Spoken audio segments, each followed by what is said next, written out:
This is exactly right.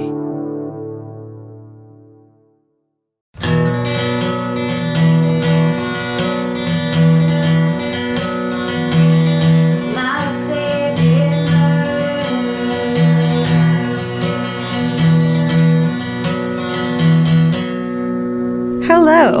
And welcome To My Favorite Murder. This is a true crime comedy podcast. Listen, you've heard it before. Look, You know and look and listen and love it. you do this. We do this part. Yeah. You do that part.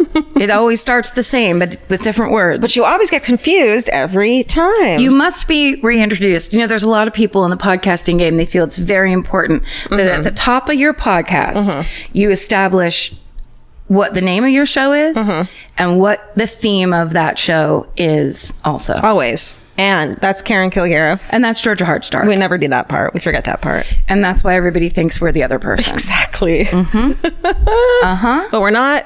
We're the other person. It's very weird to both of us that you ever would be mistaken That's right. about who we are. Because we are so into ourselves that we can't imagine that there's any quality about us that is like anyone else in the world. No, we're such individuals.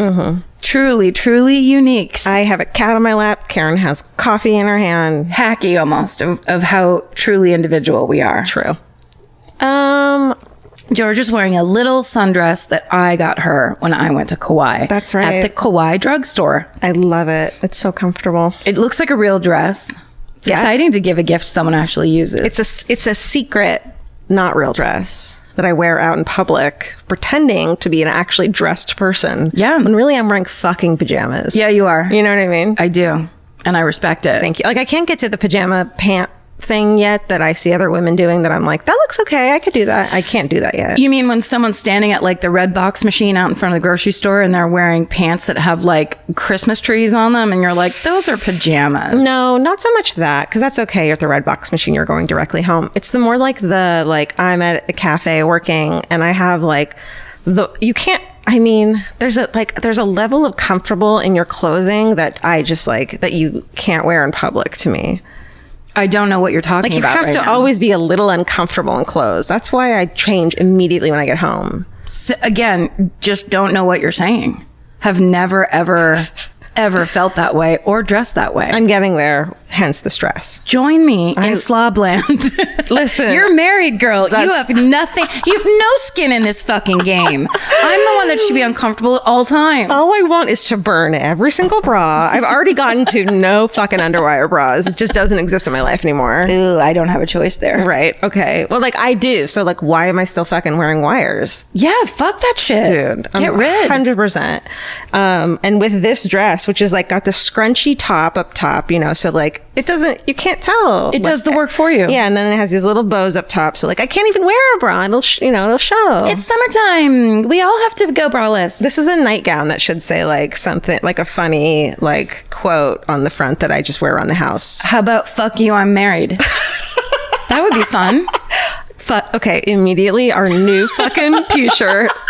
I'm not kidding you. How many people would wear that? What does it have on it? What's the like? What if it was just in real puffy letters, like from the 80s? Like, you know, like it almost looked like a cheerleader drew it on a poster. Yeah. Like, fuck you, I'm married. Like really excited and happy about it. Totally. Like jazz handsy. Yeah. You know, we might be cutting into the bachelorette party game right now. Oh, great. Let's do a fucking line of bachelor fucking at party clothes. Penises everywhere. Fucking et. Because I was like, bachelor doesn't make any sense. If you want to add something to the sentence that you said wrong and you say fucking in between, it just sounds like you did it on purpose. Yeah, that's your little conjunction freight train car, but it gets you back into the conversation. Are you talking about conjunction junction? Yeah. Okay. Why? What's your function? No. Boo. Hey, real quick. Speaking of merch. Speaking of merch. Oh, merch. This weekend's Labor Day weekend. We're having a Labor Day weekend sale where a bunch of our stuff is on sale from the 31st of this month to the 3rd. Yes. Go to myfavoritemurder.com and then go to the shop. And I don't know what's going to be on sale, but I think it's cool shit. They're going to clear some shit out and then bring some new shit in. Oh, we're about to launch a motherfucking line of things that we've been asked about. When are you going to ... Yeah, for 2 years, I would say. I am so excited about it. I think people are going to be into it. Yeah. Yeah. For sure. And we both, in this upcoming line, have our own designs, I would say. That's right. Which is very fun. We both went to like our sources and we're like, draw me a this thing. And they drew us a this thing in our own style. So mine's like cute. Well, I guess it's similar. Yours is, to me, very graphic. Yeah. Like, there's a real design element to it. And yours is like, Chris Fairbanks did it. So it's like kind of sketched out and like cool and like skateboardery punk rock kind of a thing. I said, Chris, I'm from this Dogtown and the Z-Boys. Can you design me something from my taste? Chris, I used to skateboard. I used to fucking rip up rails. I'm Karen Kilgariff. Chris, I'm all about ollies. And I talk about them constantly. So could you design me something from my world? You know. It's happening. Okay, so we thought it would be fun because one of the things we love the most about this community of murderinos is how many subgroups have started on Facebook for all the individualized groups of murderinos. Because there are so many of you, you've decided to subgroup yourselves according to interest. And by cities and stuff, which is like the best. You have meetups. So yeah, if you live in a city and you're a murderino, and you should definitely just go onto Facebook and look up and see, because we just had one on Twitter. Someone tweeted, I believe it was the San Antonio Murderino group, Small But Mighty. They posted something. They had a meetup. God damn it, this better be San Antonio, because I looked at it. I'm sure they've had one too. But they raised some money. They raised like $250 for, it may have been in the backlog, or Joyful Heart. The facts are loose. Look, my memory is not to be relied upon. But we're loose with is, facts here, folks. Yes, and you know that. But people saw that on Twitter, and then all these people were like, wait, I need to know about this. I live near there. I'm so excited. There's some people near me. I have a page right here. I'm going to point to one. They're going to get a shout out this week. My MFM podcast Atlanta group. What's up? Atlanta. Oh yeah, Atlanta shows up strong. Sure. So Stephen printed out, we were like, print us a paper with all the names of the subgroups. All the subgroups. And he gave us like 4 pages. So we picked a few that we really love, and we're going to each name a few. But it's also, we're going to try to name all of them, just so if your interest ever comes up, then you'll know. Yeah. Like, for example. And this is all on Facebook, by the way, FYI. Yes, these are Facebook pages. The Simmerinos, who are people who love My Favorite Murder and also are fans of The Sims.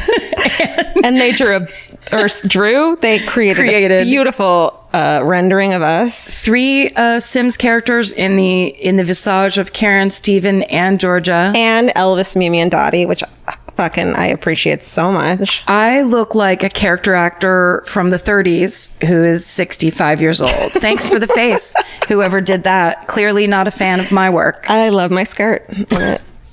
Okay. Oh, I'm going next. Okay. Murder emos. Murderinos who are emo. Yes. Which I, as a 19-year-old in 99, 2000, can wholly appreciate. And it's fun to say. My Favorite Bad Baby Names, which is a subgroup, I guess, where they just share terrible baby names. As someone who has had so many boring desk jobs in my life, like, I appreciate these because, God, it's so boring to have a desk job. And then you go, oh, I actually do love that. I don't know why, but. And it's like, so they're like, even like stay sexy and watch football. It's like, I kind of love that because it's like, yeah, this is interest I'm into, but I don't want to talk to just fucking any idiot about. I want to talk to like my people about too. And then we could talk about like crimes that happen in the football community. You could use some sort of metaphor during the game. Yes. That guy's running up the field like so many, and then just fill in the crime there. I don't feel like doing it. I don't watch football, so I can't do it. You do it. The Jeeperinos. They all have Jeeps? They have Jeeps. They love Jeeps. They work on I Jeeps. used to have a gold Jeep. And Did you really? I had a gold Jeep Cherokee Sport. I bought it used. It must have belonged to someone who had a lot of money to throw away at the time and then got all that money taken away. Because it was like this beautiful gold 2-door Jeep Sport. My dad took me and I was like, I want that one, like a fucking idiot. And it had gold, like matching gold rims. Yes.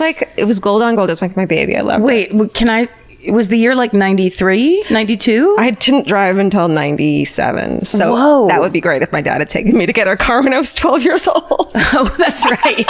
Shit. It was like 99 when I got that car. It was great. Gold rims, girl. Gold rims. First responderinos. I would have joined that just for the stories. 100%. Like you come home from a fucking rough shift. Okay, go on. Damn, there's good stories on there. I like Killing It, Murderistas, which is people who are into this podcast and fashion. Oh, I was going to say baristas. Okay, I get it. This one I get because I've been there. Customer service arenos. Fucking tell me about it. Just flows off the tongue. I love that. I bet there's amazing stories. Oh, just complaining all day. I used to read blogs just of wait staff complaining, and it was just the absolute best fucking thing. So good. Go. Hold on. Oh, drink arenos. Just, I'm with you in spirit. I'm with you literally in spirits. This one I like. Lawyerinos, stay sexy and don't get disbarred. Yeah, please don't. We need you. Applauderinos, where apparently you go on there and they'll just celebrate. If you have something like that you accomplished like and you'd like some win. credit, they'll applaud you for it, which is beautiful. So sweet. Applauderinos. Of course, we have librarianos, military. There's like the social workerinos, teacherinos, like the people who are like our fucking bread and butter. Yeah. Like people Getting together. like our, what is it called? The salt of the earth? Yeah, like our fucking people. The people that are holding it all together? Yes, thank you. Civil servants? Oh, also never forget complainerinos, which I know we've talked about on this podcast before, but they just get on there and bitch and they allow each other to bitch and that makes me laugh. I love it. Mental renos, mental health worker murder junkies. Well, that goes hand in hand with the bipolarinos. Oh. Which if you suffer from bipolar disorder, then you've got some friends in the game. I dig that. It's like group therapy right there. That's an understanding, which is really awesome. Like I went through this and everyone's like, yeah, we've been there. Yeah. Fucking take a nap. Oh, that's so nice. That's great. I have to shout out the Murderino makers. I follow them on Instagram. They're just the people who fucking are creative, and like half the boxes that we haven't opened yet are like from these people who are making shit, selling them on Etsy, or just doing it for fun. Such badasses. So good. I'll do the last one. Stay sexy and join another subgroup. People addicted to joining subgroups? Wait, I don't know. Can I do one more? Oh, sure. Thank you for being a frienderino. Golden Girl fans? Yep. That's rad. You can do one more. I didn't want to top you, but I had to. No, that's fine. Okay. That's fun. Yeah, so find your people, but then also stay here with us. Yeah. Don't go away. Don't go. It's not over yet. We haven't even started our... Do we have anything else? I'm really into The Sinner this season. Let's talk about it right now. You get it. You haven't watched it, right? I think I've watched every episode twice. Oh, I didn't know you were watching the new season. Why would I not? I don't know. For some reason. In fact, did I not have it be one of my things one week? The Sinner is the show that Steven's I wait nodding, for. but I don't know if that means yes or no. Yeah. It was one of her things? Yeah, it was your hooray last week, I think. Well, shit, I am not paying attention. Don't look at me like that. Don't look at me in quiet judgment. I looked at her in quiet judgment, then I closed my eyes, which is really scary. If you're trying to freak people out of like not being happy. Do it to me. Oh, it's a disappointed. Yeah, I have to go deep inside because I'm so hurt. No, to me, I'm a cat person, so that means that you're being, when you slow blink. I love you. I'm like, I love you too. I love this season so much that I know it comes on Wednesday nights, which I never know. Tonight. We should watch after. Oh, yeah. What's the girl from? You should stop recording now and watch it. Fuck it. What's the girl from I can't spoil this, but the girl Carrie who's... Coons? No. The girlfriend of the cop. She was from Mindhunter. That's right. Sorry, Elvis. Sorry, Stephen, do you mind looking up her name? She was I just screamed and Elvis got real upset. she was one of the she was the girlfriend of this fucking the cop in Mindhunter. the young hot cop. Yes. God, thank you. You know how much that hurts when you can't think of it, and I'm a person who can never think of it. I do know how much that hurts, and I know how much it hurts when you think Carrie Coons is in everything and she's not. But she is in The Sinner. Can I just say, next time you're watching what's his name, who's the best, Bill Pullman, and he's in a moment of like thinking, tell me that he doesn't look like he's trying to see if anyone just smelled his fart. Because I swear to God, he's looking around and being like, did anyone just, like, in this, like, it's just like, what the fuck, man? But it's really like, did anyone just smell my fart? Well, because he also has he always has a guilty little turn up of his mouth, like he's smiling guiltily. Yeah. That's why. That's acting. And I'm sure that's acting. If you can turn one side of your mouth in a different direction, that's acting. How's this? Steven's Am I doing it? Am I doing it? Look at me. Yeah. Oh, you're out. Can you do it without moving your eyebrow? Nope. It just went, I look like the Joker. Right, do it again. Damn it. Hannah Gross. Hannah Gross is the actress who we don't know where she is She's on The Sinner. disappeared. She's fucking, it's a good show. It's really set up well. I think this is what I said last week. It feels like they took the things that were what they led you to believe was happening in the first season, and now they're giving you all of that mystery in the second season. It's like there, but it's like creepier. It's so creepy. But I was going to say sorry. Because sorry. I was going to say sorry. Bill Pullman, the reason I've always loved him so much, because his star turn in the film While You Were Sleeping, it's one of the best romantic comedies there is. It's Bill Pullman, Sandy Bullock. I haven't seen it in so long. Please rewatch. Oh, he's the brother, right? Yes. and he thinks that she's marrying his hot brother that's in a coma. It's the best movie. It's the best idea for a movie. It's so charming. It's so Chicago. It's not Please stalkery? watch it. No. Okay. She's not. It's only not stalkery because she doesn't stalk him. He walks by her because she works at the L train. Okay. It's really good. Oh, right. Okay. I also want to plug for last 2 nights I didn't drink, which is a rarity for me. How was that? I couldn't sleep. Yep. So I read one book in 2 nights. Yes. Good. And also it didn't help because it was a really fucking good book and I couldn't put it down. Okay. And someone sent it to us from some fucking publishing, like people send us like books that match our shit and That's right. Whatever. But this one was like, okay.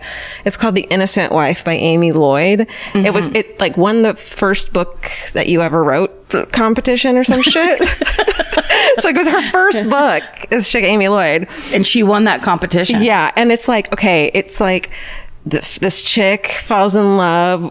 This chick is like obsessed with this guy on death row who got convicted for killing this little girl in his town, and they start writing and she doesn't think he did it. And they get married in prison. He gets exonerated. Did he do it? Did he not do it? What's her life like now? Is this crazy? What's going to happen? Ooh. It's like really good. It's like his crime is, it's a little like reminiscent. Like she took pieces from West Memphis 3 kind of feeling. Like what's the hot name from it? You know the hot one? Damon Eccles. Damien Eccles, yeah. It's like kind of like that's like, it seems like that's the archetype. Yes. But it's like about this woman. That's fascinating. Marrying him. And it's like, oh, Jesus Christ. That seems like a big mistake. You know what I mean? I love that it's her point of view. Yeah, but it's also written from like, they're also like, this woman made a documentary about it because she thinks he's innocent and trying to get him exonerated, like the movie. And like, so it's like pieces from that movie and it's fucking good. I read it in literally 2 fucking nights. Can I borrow it? Yes, you can have it. It's a big book. Say the name again for the people. The Innocent Wife by Amy Lloyd. Awesome. Good shit. All right. Good job, Amy Lloyd. Prizes on your first trip around. First fucking fiction, and it's like... And who was she up against? Nobody. No. That year, no one else had written their first book. No, it's like really fucking good. With America's #1 meal kit, HelloFresh, you'll get easy, seasonal recipes and pre-measured ingredients delivered right to your door. All you have to do is cook and enjoy. HelloFresh makes cooking delicious meals at home a reality.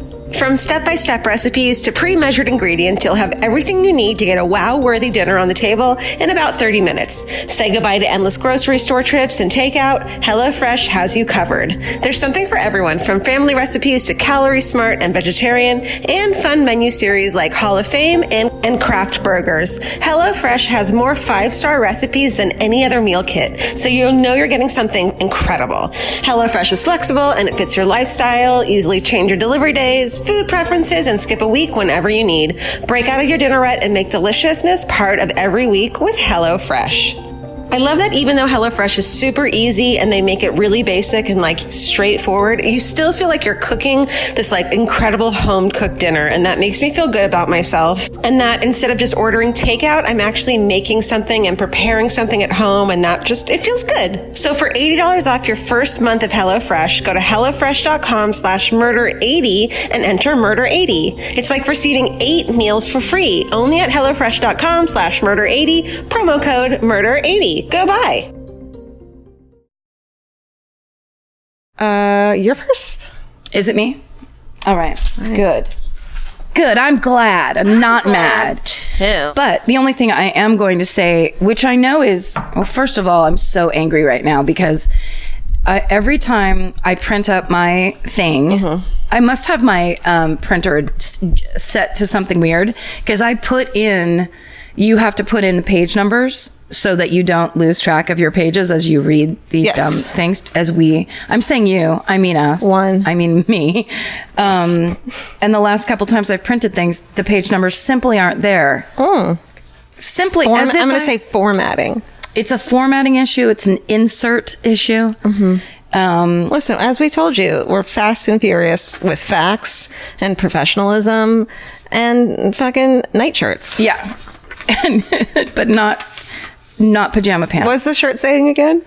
I'm fucking married. Hey, fuck you, I'm married. Fuck you, I'm married. I don't know if a ton of people have that feeling, but if they do, we want to be there for them. Yeah.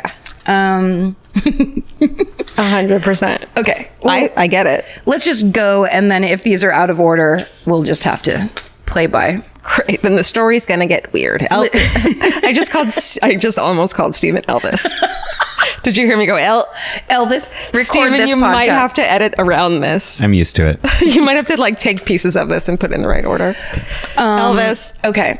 And again, I got this from the first time I ever heard of this crime.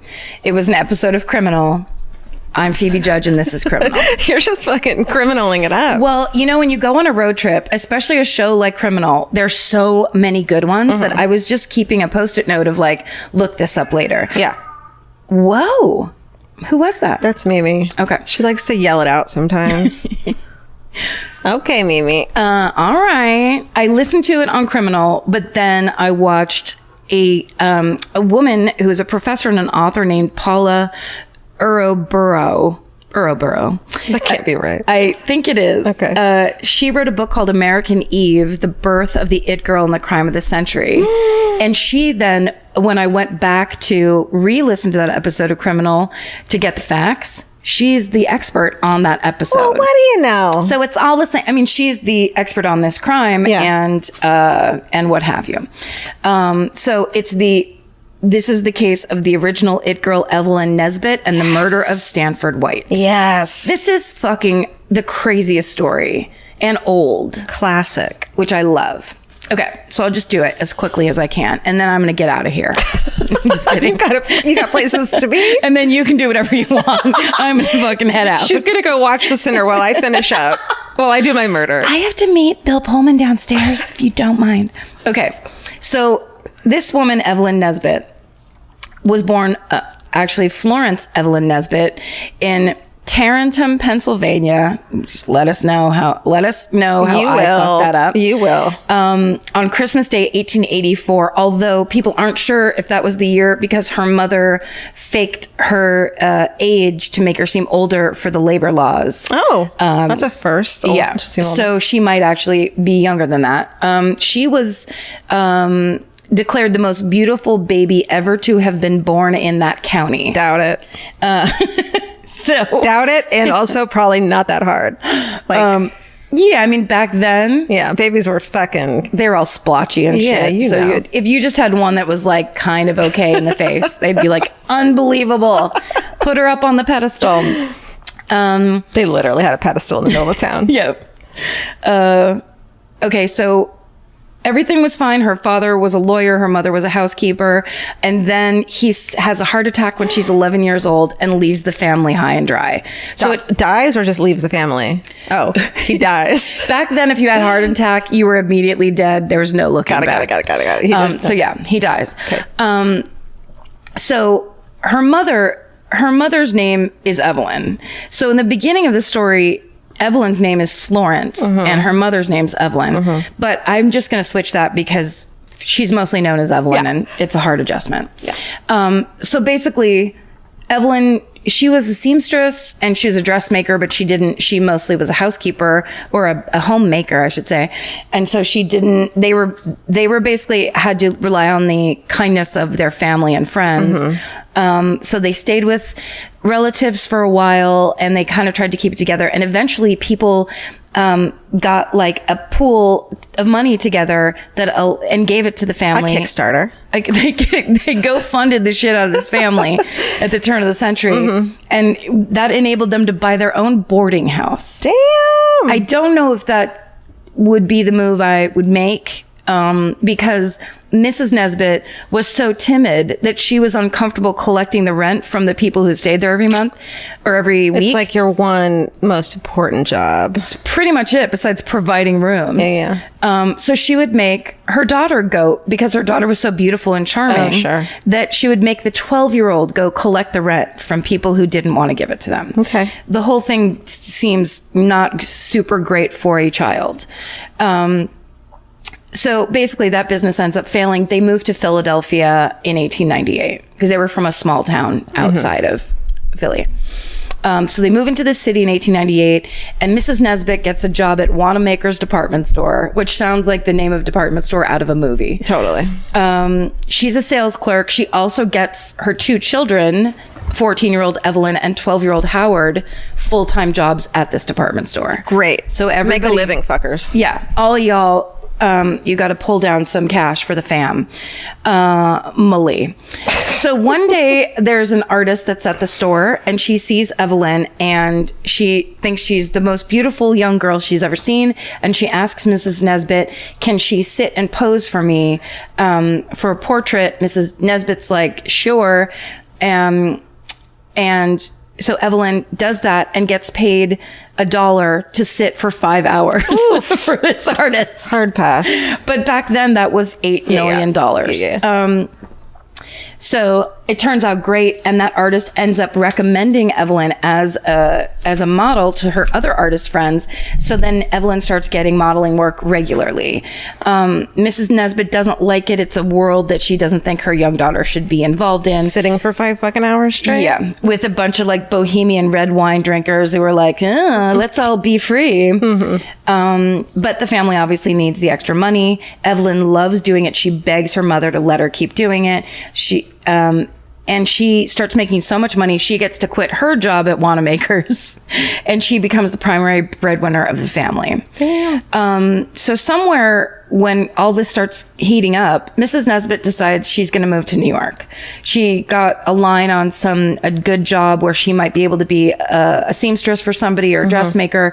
And so she leaves the two kids with more family in Philly and goes into New York City.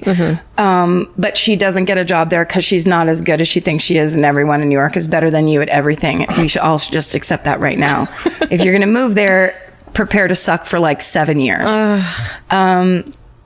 So she ends up sending for her children. She moves in June of 1900. She sends for her children in November, and they all have to move into this single room in the back of like a shitty apartment building on 22nd Street in Manhattan. Jesus, those places were, what are they called? Tenement houses? Yeah, I don't know where 22nd Street is. I'm sure we'll hear about it, but you know, it sounded shitty and turn of the century. Yeah. So, but all the artist friends that Evelyn made modeling, and she had a good reputation from Philly, had already given her name to a really popular New York City artist named James Carroll Beckworth. And James Beckworth's patron was John Jacob Astor. Okay. And the Astor family was like the Vanderbilts and the Tiffany's, all those super rich motherfuckers. They called them the 400 at the turn of the century. And they were like, it's like Great Gatsby style, where they were oil barons, coal barons, railroad barons. They had more money than God. They had everything. Yeah. And so she gets hooked up in like that real kind of the basically patron artist scene. So everyone's a little bit more, I guess, better at art. Highbrow? Yeah, classy. There's less spitting on the floor. The fucking red wine shit is more expensive. Yeah, there's actually coasters on the tables now. Sure. So Beckworth takes Evelyn under his wing, and he starts getting her a ton of work. And she starts to become one of the more popular models in New York City. She's making it there. Now she can make it anywhere. Then she gets photographed by two of the most well-known photographers of the day, Ada Cerrone and Rudolf Eckemeyer. Photos? Photography? Because this is the change where it used to be that all those print ads, people would draw a picture of a lady, drinking liquid cocaine and being like, cocaine, it'll solve all your teeth problems. And it'd be like, delicious. But that would just be a drawing that they would pay an artist to render. That's so weird to think that they needed an actual model to do that every time. Yeah, but remember those like, and I'm thinking of this as like in the 70s, a lot of people had like this turn of the century wallpaper in their bathrooms that was like advertisements. Yeah. So it'd be like advertisements. Oh, an advertisement from New York City. Oh. But it was like the ladies with their hair up and drinking something or wearing a corset or whatever. So they were kind of really realistic looking drawings. Yeah. But then photographs started being like mass produced, and they could replicate the photographs, and that's right when Evelyn basically hit the thing. So she basically became supermodel it girl like before she was the first. Wow. So she modeled for Vanity Fair. She models for Harper's Bazaar. She models for Ladies' Home Journal. She models for Cosmopolitan. She does ads for toothpaste, hand creams. She's on sheet music. She's like, the drawing on the front of sheet music. She's on beer trays, which are like, those. Damn shit. That's my dream, to be on a beer tray. She's on tobacco cards. I'll have to look that up later. Stephen, will you tell us what a tobacco card is when you get a chance? Maybe it's a little like a baseball card, but it comes in your loose tobacco or something. Maybe. Oh yeah. Of a sexy lady. Yeah. She's on pocket mirrors and postcards, and she's the picture on the top of the Whitman sampler box. Wow. Which is super famous candy. Girl is killing it. Yeah. She made twice what other models of her day made. Wow. So she really was. So when she's 16, so she's still in her early teens. She does all that. She's like, everybody thinks she's the most beautiful woman, and you can look her up, but I kept trying to put my finger on who she looked like. She really doesn't look like I was trying to cast her like I like to do. And she doesn't look like anybody, but she reminded me of that kind of weird beauty that Winona Ryder had as a girl, where you're like, oh my God, all your features are just so perfect and kind of big. And you can just tell she's going to be insanely gorgeous. And Evelyn has the same kind of face, but almost like a little bit more patrician, a little bit more refined. So she can look in one picture, she can look really, really young. And then there'll be another picture where she's like almost naked and she looks really seductive, and she looks like she's in her 20s. So the girl's got range. Steven, let's cut to Steven. So tobacco cards are live on the scene. Steven. In Milwaukee. Yes. Cigarette cards or trade cards basically issued by tobacco manufacturers to stiffen cigarette packaging and advertise. So they had like baseball players, beauties, boxers. And then in 2007, there was a card sold for $2,350,000. Fuck, who was on it? Just a dog. featured Honus Wagner, one of the great names in U.S. baseball. Sure. Yes, Honus. Oh, good old Honus. God, he's gorgeous. He's got the cojones. Honus was so much more beautiful than Evelyn. She always hated him. Okay. So it's like Marlboro Miles. Or what were those? Remember? The Joe Camel bucks? Yeah. Yes. So filthy. Okay. So she, of course, because she's a teenager that's a model, she wants to go into acting. So she... this is when she officially changes her name to Evelyn. And she's like, sorry, Mom, you don't exist anymore. Mom's like, this isn't a problem for us at all. Right. So she gets cast as a chorus girl in the most popular play on Broadway. It's called The Florodora. But she's so beautiful as a chorus girl, she's upstaging the leads of this play. Stop it. Hey. She's just radiant. Evelyn. She must have been vegan. She must have been drinking cocaine. She must have been loving that tooth cocaine.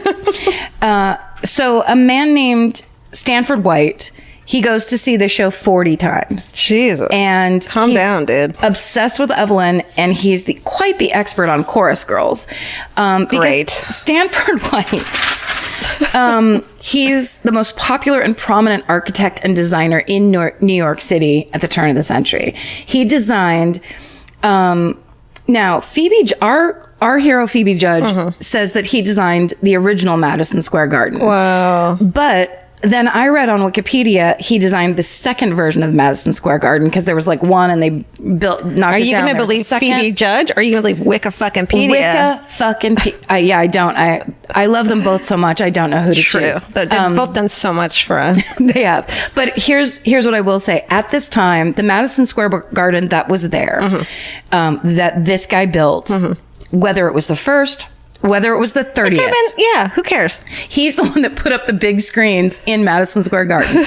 There was a tower on this iteration of the Madison Square Garden. There was a tower, and on top of the tower, it kind of looked like a bell tower at a church.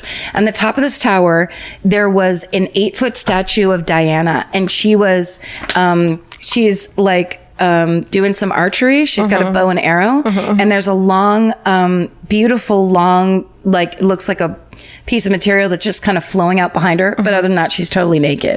And there were people that were real fired up about that not being there and not being able to be seen. Wait. Oh, they didn't want it there. They didn't want a naked lady to be up on the top of Madison Square Garden. Calm down, everyone. They were so pissed about it that because this is around the time. So, and this is straight from Criminal.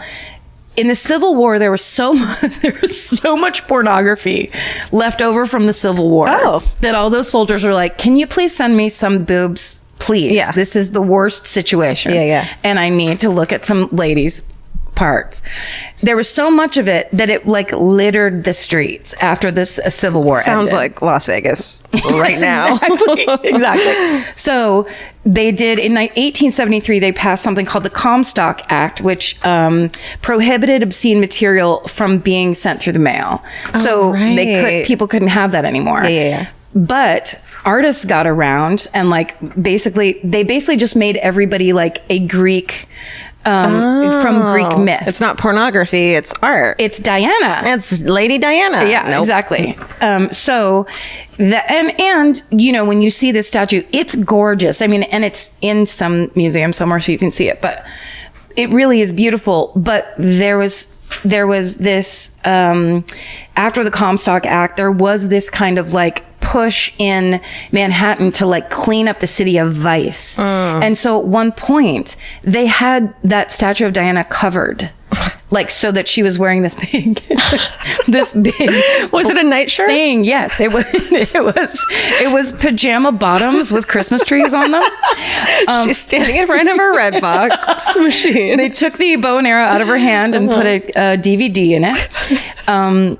So basically at the time, they called it the Gilded Age, and that Mark Twain, it's a quote from Mark Twain, because he said, and this is, this is along those Great Gatsby lines, but like Mark Twain called it the Gilded Age because he said this on the surface, it was shimmery and shiny, and it was absolutely rotten underneath. Yeah. So there's a lot of like, the richness and the beauty, and you think of everybody as like Gibson girls riding their bikes and everything's really proper and high necked and Torian whatever and shit. But there was some filthy shit going on. So back to Stanford White, he designed Madison Square Garden in this iteration, only the one I'm talking about. He designed the arch in Washington Square Park, which they had put up for Washington's this 100th centennial of his inauguration, and everyone loved it so much they left it there. I've seen it. It's him. That's our boy Stanford White. What's up, dude? He's good. He also he designed mansions for the Vanderbilts and the Astros, the 400. There's a really great Instagram account called Mansions of the Gilded Age. Yes. That a lot of the fucking houses that they show. And this guy, whoever it is, this guy or girl, like knows so much about them. And there's a lot of those. You know what's really cool? There's also a documentary called The Cruise, and it's about Timothy Speed-Levitch, who is this amazing Gray Line bus tour guide, and he walks. Oh yeah, it's such an amazing documentary. If you haven't seen it, please find it. I've seen it. It's great. It's amazing, and basically, it's like I don't know anything about architecture. I get very scared when people start talking about things like that because immediately the voice in my head goes, "You didn't go to college. You don't know what. You don't have any appreciation for this, and you can't." I'm the opposite. Where I know I can just go, that's fucking beautiful, or I think that looks stupid. That's all you really need to say. It's true, but like I always think, well, I should know why something's beautiful or how it's making that. And if you watch that documentary called The Cruise, it's a person who loves architecture and the city so much that he can explain everything. And he talks about like they used certain stone so that when like the noonday sun would come down those corridor streets because high rises were such a new thing in New York City, they would pick rocks that would make the light like gleam and glisten. And like people would stand there. It's just amazing. So this guy was obviously a big part of that. Sure. And you can look, he also he built a lot of clubs because he was like, so they said he had like at least 60 projects going at all times. 60. It's fucked up. Pass. For real. I want a nap. So he had his hand in like, cause he also designed, he didn't just build the mansions for the millionaires and billionaires, but then he would do the interior design. Jeez. He had all these like big concept things that he would do for people. It's really cool. That's a whole like separate podcast. I'm sure there's someone that's done it really well, but he also built all these clubs because the rich, at the turn of the century, it was all about like the different clubs you belong to. So it was private like clubs where you could like talk about being rich and shit. that's right, smoke cigars and then hire children. There was the Metropolitan Club, the Colony Club, the Harmony Club, the Union Club. Just so many places where white men could be themselves and finally relax. And just be rich in a room with other rich men. And so he was the architect for all these buildings. He was also known for having lots of relationships with young chorus girls because he loved to party. So he could party with anyone. He partied with super rich people. Obviously, they adored him. But also, he was an artist truly at heart. So he also hung out with bohemians and artist types. So he could kind of party with anybody. He was adored across the city. And he is the person, if you've ever heard people make the joke of saying, would you like to come up and see my etchings? Oh, I've never heard that. It's like, joke is a strong descriptor. But basically, that is a thing. Like people, it's a joking pickup line of like, would you like to come and see my etchings? That's actually attributed to Stanford White because he would really say that to these young girls. Calm down, dude. Right? So keep your etchings in your pants, motherfucker. So essentially, he sees Evelyn as the chorus girl, and he asks another chorus girl, her name was Edna Goodrich. He says, basically, get Evelyn and bring her to my apartment on West 24th Street that was built over the original FAO Schwartz toy store. And this was one of his many apartments around the city. He called them his snuggeries, where he would meet chorus girls and have fun, sexy romps all day and night. Honey. So the two of them show up, and Edna pulls Evelyn through this side door, and they go up, and it's this amazing room, and it's got all the exterior light is blocked out by big old red velvet curtains. And there's a table set for lunch for them. And they drink champagne. And then after they hang out for a little bit and chit chat. And Evelyn, when she first sees him, thinks he's horrifying. He's super old and like super creepy. Yeah. He's got red hair and a humongous mustache. And she's just like, no, thanks. But they have some fun, and then he goes, oh, I have to show you this other room, and they go up 2 floors into this room that's that basically has a red velvet swing hanging from the high ceiling, and he asks Evelyn to get on the swing, and then Edna holds a parasol up on the landing or whatever. She's up near the ceiling, and Evelyn is supposed to swing on the swing high enough so she can kick the parasol and kick through it. That doesn't sound safe. Well, and also it's just so he can perv out and look up her dress. Ew. Because it's just him watching a young girl like swing and kick and whatever, but it's all like underpants. Sure. It's an underpants show. Undergarments then, I think. Right. So it's bloomers. Underpants. It's underpants show, and I don't like it. She thinks it's just an innocent game and that she's having good times with an old guy. So then Stanford White starts kissing up to Mrs. Nesbit and basically is like, I'm going to take care of this family. Here's some money. We're moving you into a nicer apartment. He ships the little brother off to a really high-end military academy and takes care of his education. And he tells Mrs. Nesbit she should go visit her family in Philly. She should take a break from work, go visit family. And while she's gone, he'll take care of Evelyn. Goodbye. Right? Mrs. Nesbit's like, thank you so much. I've been waiting for years to get away from my children again. Can't wait to once again bail on my children. So the next day, Stanford White tells Evelyn that they're going to have a fun day of modeling for a photographer. I bet they are.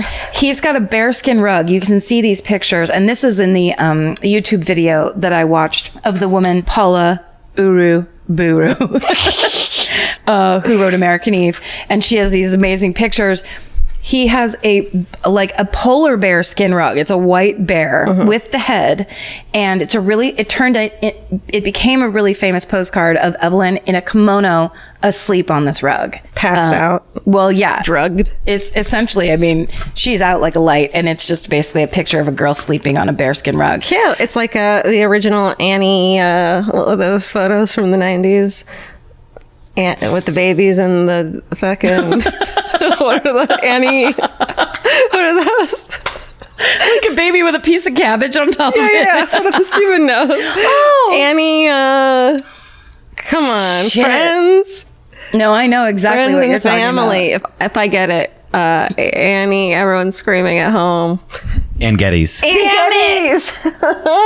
All I can think of is Little Orphan Annie with the big white eyes with no pupils, and I'm like, it's not her. I just want to say that Steven didn't think of that himself. He had his phone. I looked it up. Yeah, I don't want to give him. He doesn't get any credit for remembering that. No credit for Ann Gettys. Or those Weimaraners that had human hands. Oh no! Remember that? When they were like eating spaghetti? I loved those videos. So good. Okay. So, family's gone, right? Okay. He says, oh, I already read that. Okay. She's sleeping on a thing. That postcard becomes crazy popular. Postcard. So he then invites her back to a party. He says, I'm having a party tomorrow night at my apartment at the top of Madison Square Tower. So underneath that statue of Diana, there was like a little like penthouse apartment that he had built into that building that was his. So he's like, come to my party. Everyone's going to be there. So she shows up. There's no one there. And he says, oh, isn't it sad that everyone turned us down? So now he's Red flag times 20. She should be like, oh my God, I have to really quick go tell the cab driver something. Yeah, let me look at my watch that's made of, what was that stuff that... Opal? No, hold on. Shit. Wait. Wood? No, it was called, luminous, God, I can't remember. Fuck. This might be too early for that shit. You mean the stuff that people lick and then they got the terrible disease? Yeah. I think it's too early for glow in the dark shit. That was World War I, you're right. Shit. Don't try to pull your World War I references into my story. Okay. So he starts pumping her full of champagne. Okay. And then he says, I have this room. I have to show you. You're going to think it's amazing. Once again, this fucking guy, he brings her into this room that has a mirrored floor, mirrored ceiling, a mirrored bed, No. a 4-poster bed with mirrors all around it.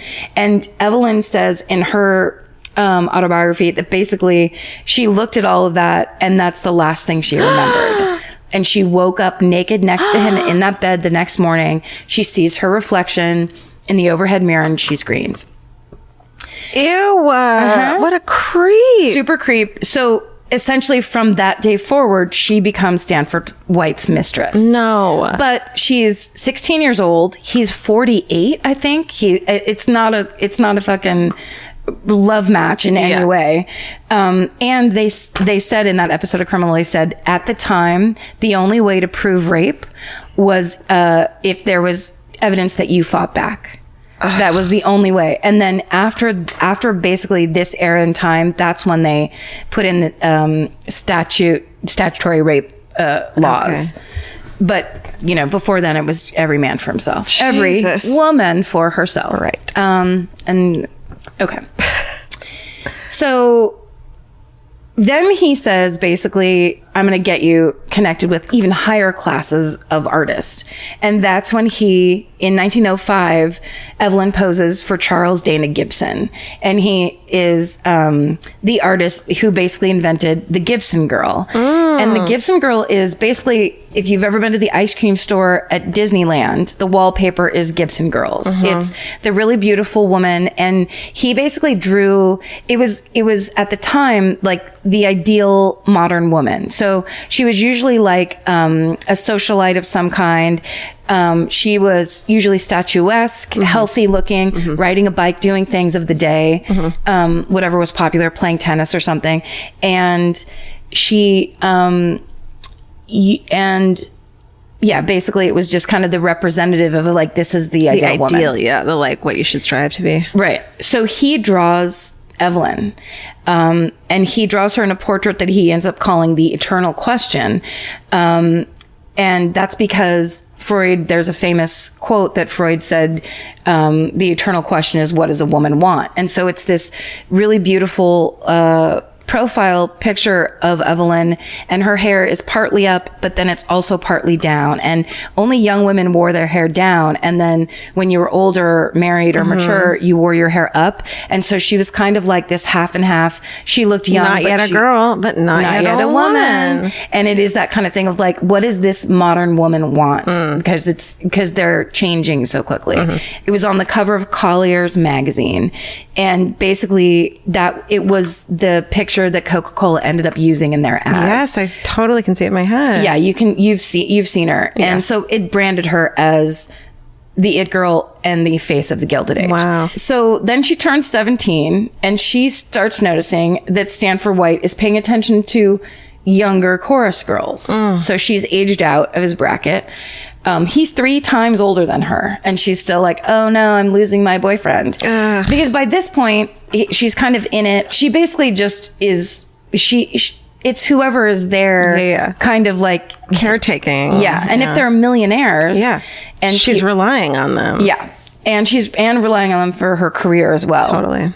So, she decides, since he's seeming to lose interest, she decides that she's going to try to make him jealous. So she goes to a party and she meets John Barrymore, who eventually will become one of the most famous actors from this insanely famous acting family. But at the time, he was Jack Barrymore. He was just a cartoonist and he hadn't like become famous or anything.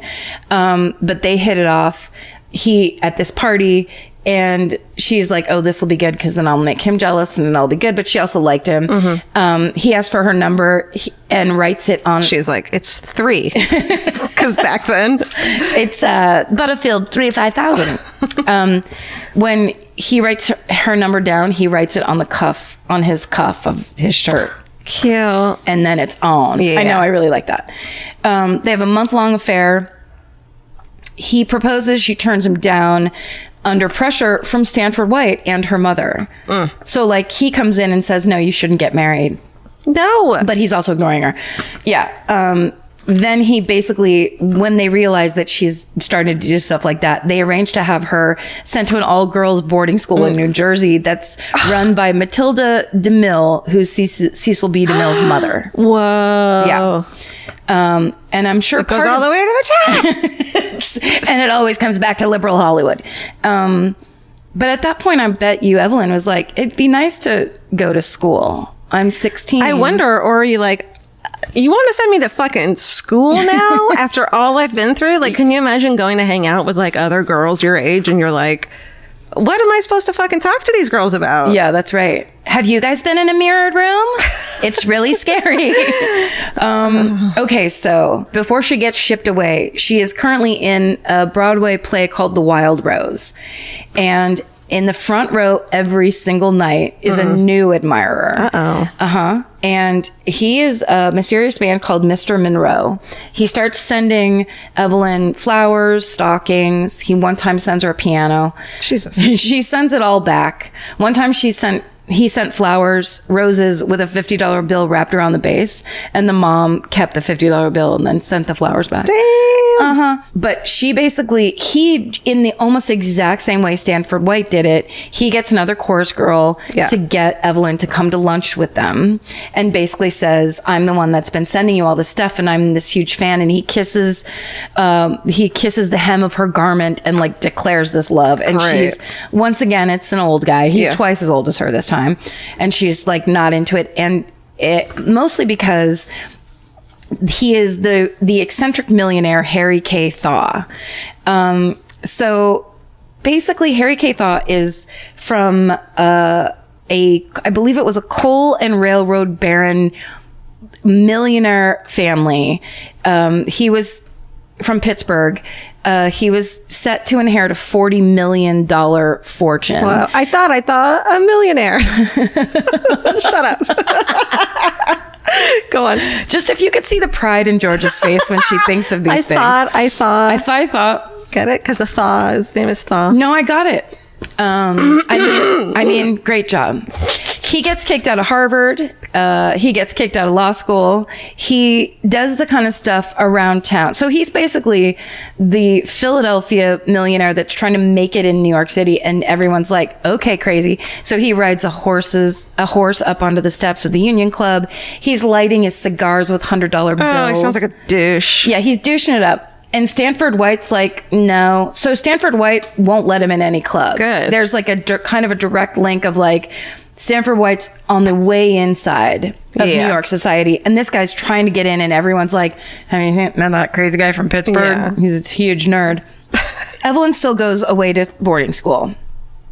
Oh, sorry. This is key. I'm catching up on my own page. I really love the thing of using a $100 bill to light your cigar at the turn of the century would be like using a $25,000 bill now. Yeah. It's so much money. I hate him. It's very wasteful, sir. Yeah. He also funded a vice sweep of Manhattan. And he basically was obsessed with virginity and obsessed with like chastity. And was he Rudy Giuliani's fucking great grandfather or something? We can trace him back.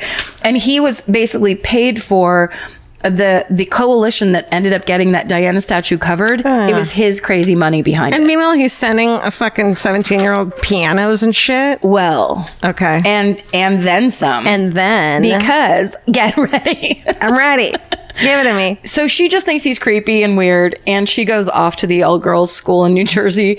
And then she gets what is reported to be appendicitis. And when Mrs. Nesbitt finds out, she can't get a hold of Stanford White. He's not around to help out. So she calls Harry Thaw. Mm-hmm. And Harry Thaw immediately sends like the best doctors to that school.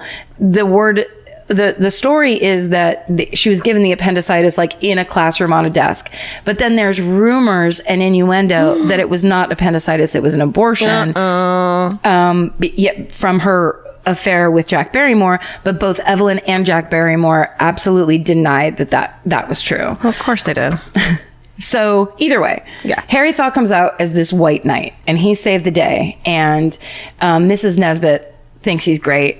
So he convinces her that she should allow him to take the family on like a healing European vacation.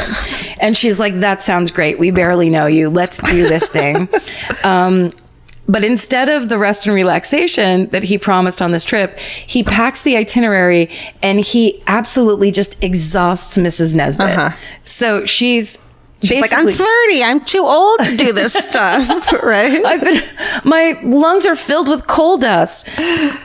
So basically, there's constant fighting and problems between Evelyn and her mother on this trip, and they end up. Mrs. Nesbitt ends up staying in England, and Harry takes Evelyn to Paris. So, but basically, it was intentional on his part. When they're in Paris, he proposes to Evelyn, and of course, she's not into him. He's clearly kind of like crazy, real overtly crazy, but he's also like super rich, and she grew up, you know, around like hearing his name, and you know, the Thaw family was huge in Pennsylvania, so she knew that she'd also lost a lot of status with Stanford White kind of like not being that into her anymore, and she was worried about getting more work, and she was worried about a lot of stuff, so she was considering it. But he says he can't marry her until she tells him everything about the relationships that she had with Stanford White. And she's like, well, no, don't worry about it. And he's like crying and harassing her through the night till she finally tells the story of what happened to her in the mirrored room. And he goes fucking batshit bananas. And that's the proof he's been looking for, because he's really pinpointed Stanford White as like the downfall of society in Manhattan. Because he's all virginity shit. He's all virginity and crazy and whatever. Purity, all this bullshit. Yeah. So this is like the information that he's been waiting to hear. Yeah. So then upon hearing that story, he accuses Mrs. Nesbitt of being an unfit parent, which he isn't totally, not totally wrong. I mean, listen, Evelyn number one. Yeah. But then it creates a bigger rift. So then she's basically separated from her family, the old controlling boyfriend style. And then he takes, this is insanity, he takes Evelyn in Europe to all the sites where virgins were martyred. Great. So sounds like a fun time. I mean, and at the site where Joan of Arc was martyred, in the guest book, he writes, quote, she would not have been a virgin if Stanford White was around. And it's like that it still exists? I think that's a provable thing. Holy shit. In the guest book, no less. And Joan of Arc comes back, she's like, could you not fucking do that? You know what, motherfucker? I didn't die for this. You're the type I was fighting against. Exactly. Also, how about this pixie cut?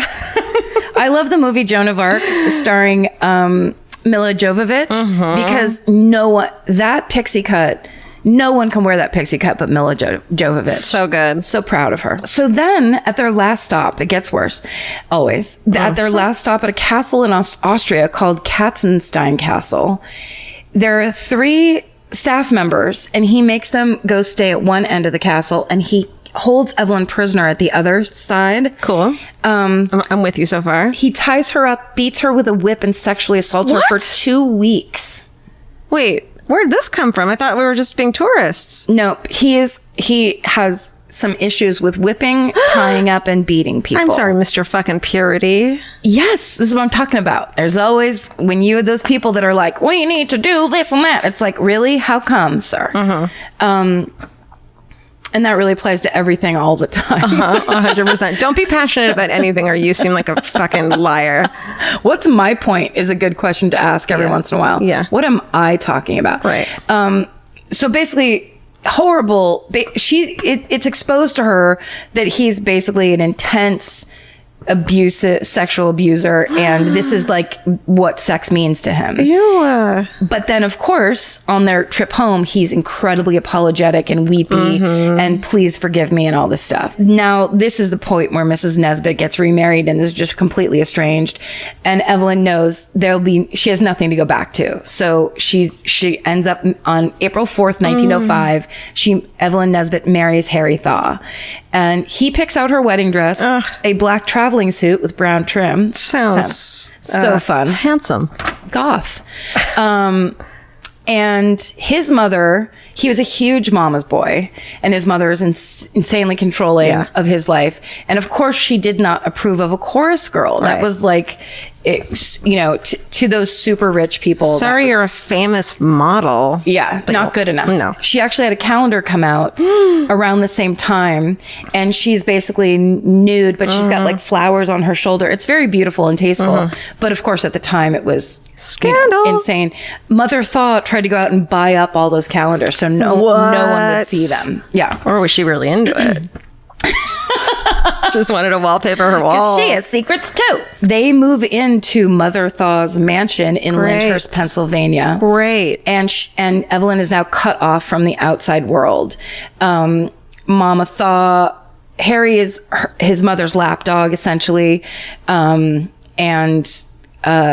Evelyn is just stuck in a mansion, essentially. Which sounds way more boring than you think. Like, right. way, like, less cool. Not cool at all, because she has no money. She doesn't get to control anything. She just has to do what they want. It's haunted, probably. Nightmare. But it's super drafty.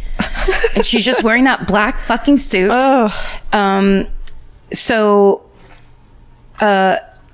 Also, it's awful because Harry Thaw is so obsessed with Stanford White that he is like manic about it. He stews about it day and night. He rants about him constantly. They never leave the mansion for a full year. And he's just sitting around planning Stanford White's demise. Meanwhile, Stanford White has no idea about Harry Thaw other than he's that asshole that lights cigars with money. So a year later, on June 25th, 1906, Harry tells Evelyn that they're going to take a luxury cruise to Europe. And she's actually excited just to get out of the house and get away from that mother. And she's really excited until he says, oh, but first we have to go into New York City. Before we sail, we need to go see the opening night of the show, Mademoiselle Champagne by Edgar Allan Wolfe. And it's playing at the Rooftop Theater, Madison Square Garden. So Evelyn's freaking out because she knows Stanford White will be there. I don't want to run into my ex. I get that, Exactly. man. It's his place. It's his theater. Sure. He designed all of it. He's at all these shows. She's freaking out. It's the middle of summer and it's really hot. Harry Thaw arrives wearing a big, long, black overcoat. But nobody thinks it's weird because he's the weirdo, eccentric millionaire. Evelyn relaxes when they get there and she looks around and sees that Stanford White is not there. And so they watch the show. 10 minutes before it ends, they hear a little bit of a commotion in the back and Stanford White has entered the room and sits down at his table. So Evelyn tells Harry she thinks they should go. And he's like, you're right, we should go. They get up. They go to walk out, and as they pass Stanford White, Harry Thaw pulls out a gun, and in front of 900 people, he shoots Stanford White twice in the head and once in the shoulder and kills him instantly. Holy shit. And at first, people think he yells, you ruined my wife. But then later on, the people that were nearby said, no, he said, you ruined my life. So it's not about the wife. It's all about him, of course. So of course, immediately Harry Thaw's arrested. Evelyn stays at a friend's apartment. She is completely in a daze. She has no idea what to do. She's not going back to that crazy mansion in Pennsylvania. And immediately it's a media circus. So this is the It Girl from 4 years ago and two millionaires and a murder. And of course, there's so much dirt to come out about Stanford White because now all of a sudden it's all the stories of his snuggeries around town and all the 14-year-old chorus girls that are like, yeah, I know that dude. He sent me a piano too. Well, that was the other guy, but there's I'm sure he did it once. What? I'm sure he's done that before. Yeah. They used to, back then, sending pianos was like a text. Did you get a piano from him? Oh my God, he sent me a piano. Did you respond to his piano? Do not write back to that piano girl. So there's now articles coming out that say, was Harry Thaw justified because of Stanford White's terrible behavior? And Harry, of course, himself thinks he's going to get let off because he did the world a service by killing White. Right. A week after the murder, there's a film called Rooftop Murder by Thomas Edison that's released in a Nickelodeon theater. He just fucking banged that thing out. And anybody who, like, when people constantly ask us about, like, how do you feel about this new trend in true crime and why everyone's interested in true crime right now? And it's like, no, this has been going on since fucking Thomas Edison and before. Yeah. This Joan of Arc. People were into it then. I don't know. There are people standing around gossiping. Yeah. Look at her. Kill all these people. Oh my God, that hair. Okay, so one of the quotes from the book American Eve that I was telling you about is from a Tenderloin cab driver who was, when a reporter asked him if he was like surprised by this murder, he said, I was surprised it was a husband who shot him. I always thought it was going to be a father. Ew. So that's how much people knew that Stanford White was into like young girls. Whoa, Tenderloin cab driver. Yeah. Handsome driver. Isn't that what they called him then? Handsome cab? Yeah. I think this might have been a little bit later. Oh, shit. But I don't know. It's It just the could have been a handsome cab. 1960s. It's just so fucking... Oh, I thought it was going to be... It's Robert De Niro as handsome cab driver. here. I thought it'd be a husband, too. But then he's like, giddy up. Yeah. Giddy up, Frosty. Harry Thaw, this is amazing. There are pictures of Harry Thaw in jail. He called reporters in to take pictures of him with his butler bringing him food from Delmonico's. He had a little brass bed put into his jail cell.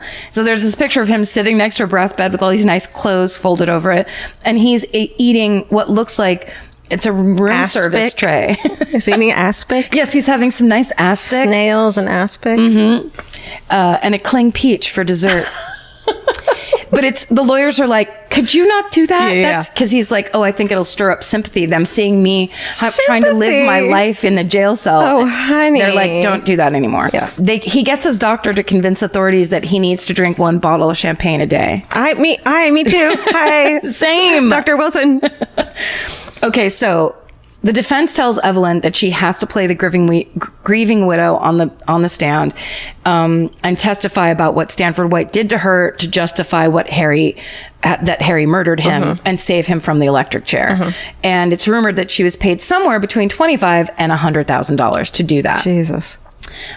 She gets on the stand, she talks about the red velvet swing, and it blows America's mind. People are freaking out like there's nothing this salacious has ever been in the newspaper. Wow. And Stanford White, the victim, now gets dragged through the mud because of all this shit, and the Thaw family paid basically to have all this dirty laundry come out. So they were handing out money left, right, and center. They also tell Mrs. Nesbitt that they will convict her for prostituting her daughter unless she testifies for Harry Thaw. Dude. But then Evelyn's brother comes back into the scene, Howard, and he's like, "What's up? I'm back from military school, and remember me? I'm my own person. Yeah, forget about me." Because he was there to blame Evelyn for the murder and say that Stanford White was like a father to him.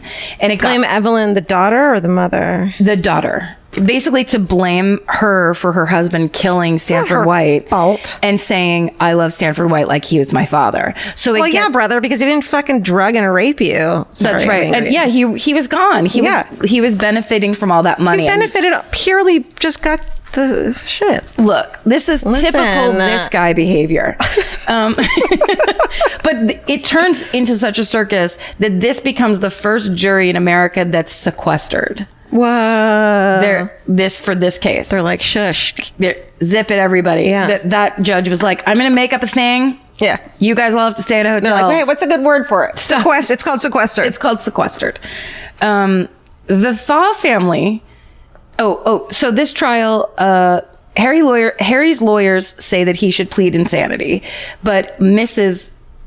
Thaw, Mama Thaw, says no fucking way. There is no mental illness in this family. Yeah, that means there's 100 mental illness in this family. Her son from childhood, he was known as Mad Harry. Oh my God. He was clearly eccentric was not an accurate word for him.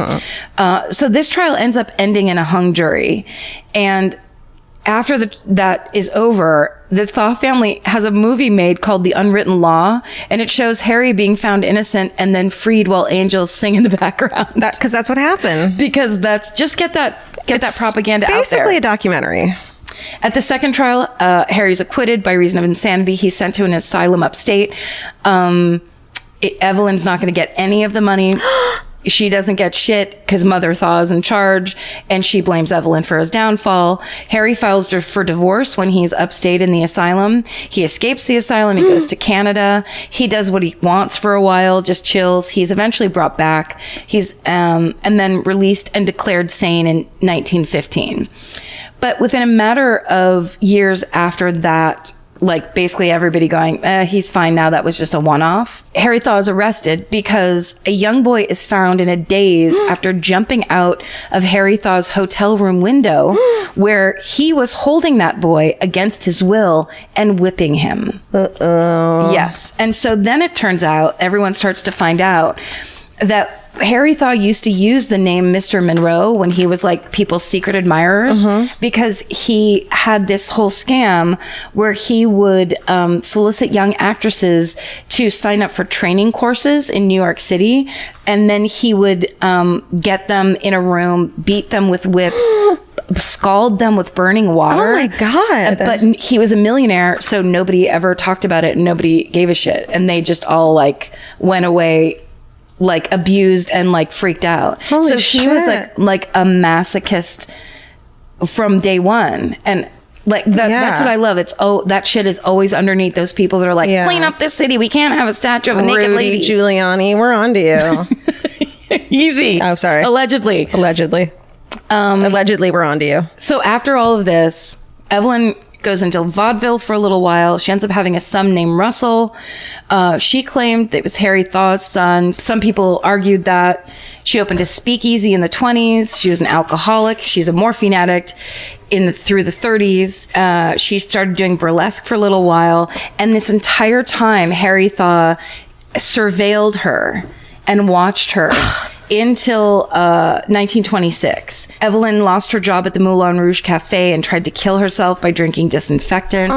Harry Thaw came to visit her. They reconciled, but were never together again. Evelyn Nesbit ended up writing 2 memoirs. One was called The Story of My Life in 1914, and the other was called Prodigal Days in 1934. Wow. Then, this is kind of cool.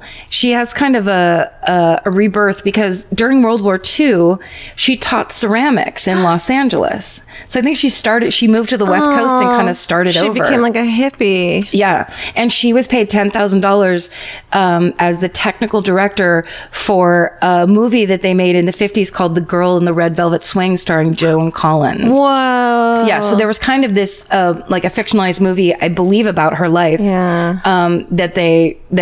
she was paid for. Harry Thaw died in 1947. He left Evelyn $10,000 from his estimated $1 million estate. Thanks, bro. Thanks. Good of you.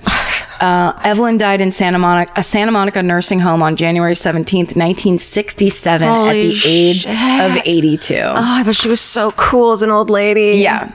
So anyway, that's the unbelievable story of Evelyn Nesbit, the it girl of the Gilded Age.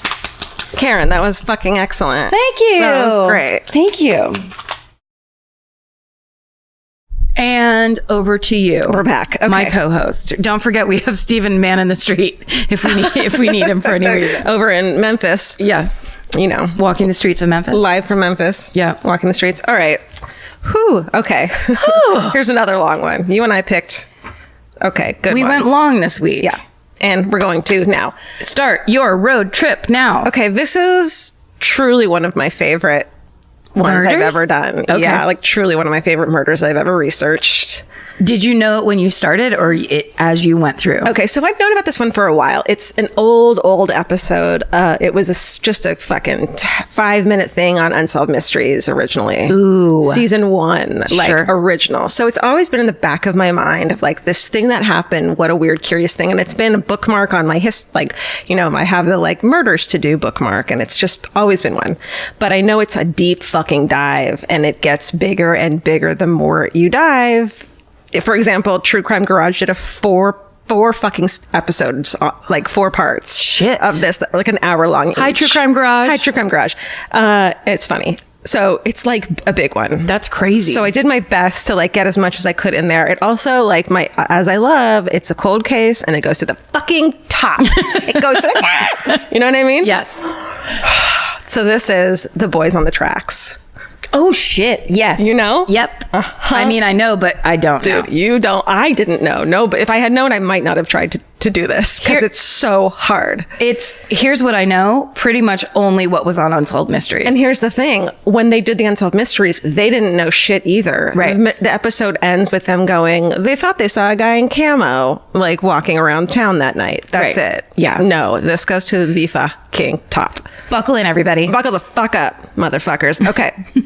Let's start chronologically. Let's just like start with the basics that we know. Okay. And then we'll get into the conspiracy shit. Okay. So on August 22nd, 1987, two teenage friends, 16-year-old Don Henry and 17-year-old Kevin Ives, they're from Bryan, Arkansas, which is a little suburb right outside of Little Rock. It's like a small town.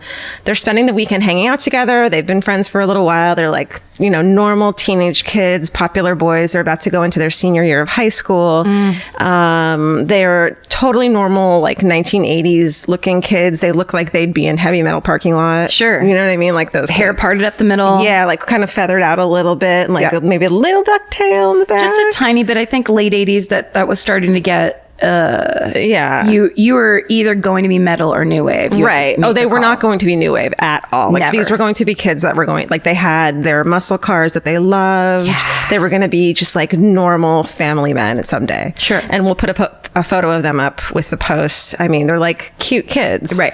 Like cute teenage boys. So let's see, it's the end of the summer. They're starting their senior year. It's a Saturday. They're hanging out with some friends at the local fucking, you know, druggy parking lot, Sure. as you do. In a small town. Exactly. Yep. They, the boys go back to Don's house around midnight for their curfew check-in. They were spending the night at Don's. Don's dad, Curtis, checked in with them, and then the boys were like, can we go out and go do some hunting in the woods, which is like their normal thing. They grew up doing that. Don was like, great, go for it. See you later. So the boys were going to do a kind of hunting called spotlighting, which, as someone from the suburbs, I don't know what the fuck that is. Basically, it's an illegal form of hunting where you shine the flashlight into your prey's eyes just to stop them and then shoot them.